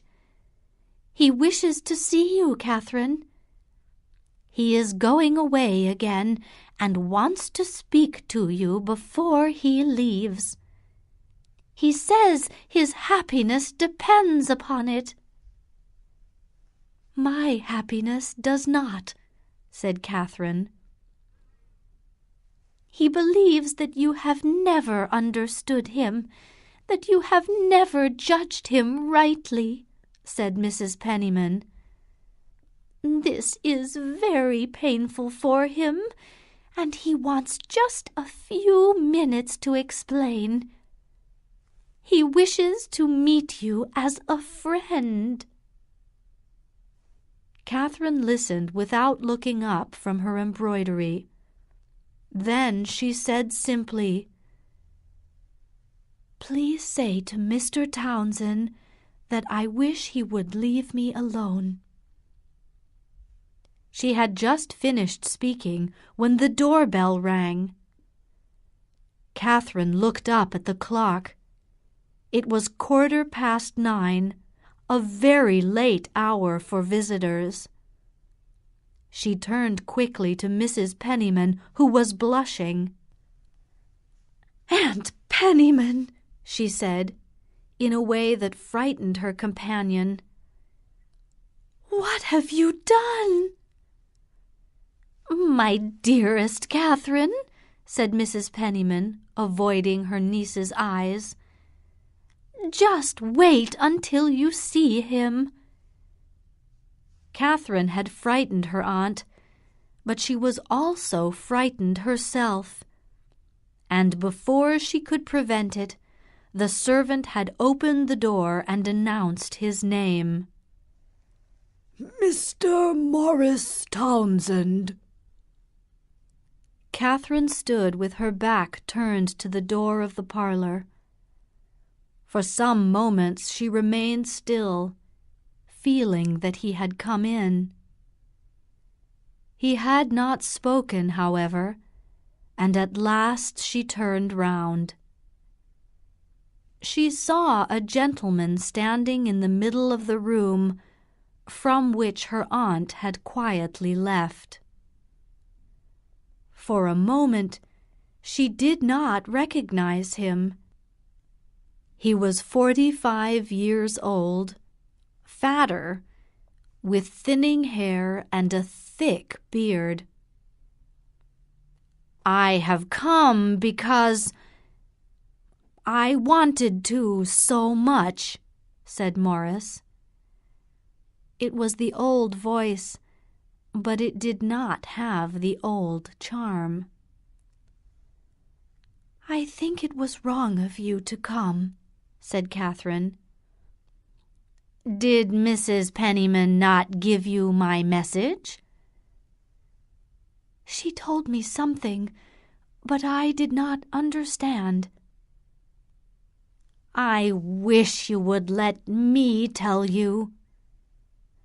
"I don't think it is necessary," said Catherine. "Not for you, perhaps, but for me." He seemed to be coming nearer. Catherine turned away. "Can we not be friends again?" he asked. "We are not enemies," said Catherine. He moved close to her. She saw his beard and the eyes above it, looking strange and hard. It was very different from his young face. "Catherine," he murmured, "I have never stopped thinking of you." "Please don't say these things," she answered. He looked at her again, silently. "It hurts you to see me here. I will go away, but you must allow me to come again." "Please don't come again," she said. "It is wrong of you. There is no reason for it. You behaved badly towards me." "That is not true," cried Morris. "You had your quiet life with your father. I did not want to steal it from you." "Yes, I had that." Morris could not say that she also had some of her father's property, though he knew about Dr. Sloper's will. "Catherine, have you never forgiven me?"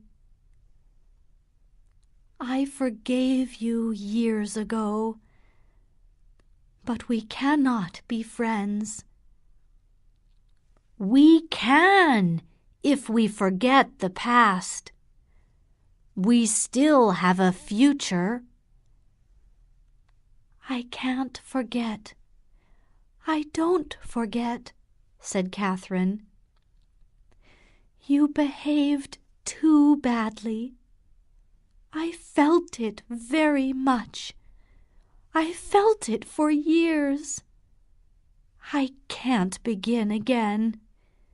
Everything is dead and buried. I never expected to see you here again." Morris stood looking at her. "Why have you never married?" he asked suddenly. "I didn't wish to marry." "Yes, you are rich, you are free. Marriage had nothing to offer you." He looked around the room for a moment. "Well, I had hoped that we could still be friends." "There is no possibility of that," said Catherine. "Goodbye, then," said Morris. He bowed, and she turned away. She stood there, looking at the ground, for some moments after she had heard him close the door of the room. In the hall he found Mrs. Penniman. "Your plan did not work," said Morris, putting on his hat. "Is she so hard?" asked Mrs. Penniman. "She doesn't care a button for me," said Morris. He stood for a moment, with his hat on. "But why, then, has she never married?" "Yes, why?" said Mrs. Penniman. "But you will not give up? You will come back?" "Come back? Certainly not." And Morris Townsend walked out of the house, leaving Mrs. Penniman staring. Catherine, meanwhile, in the parlor, picking up her embroidery, had seated herself with it again for life.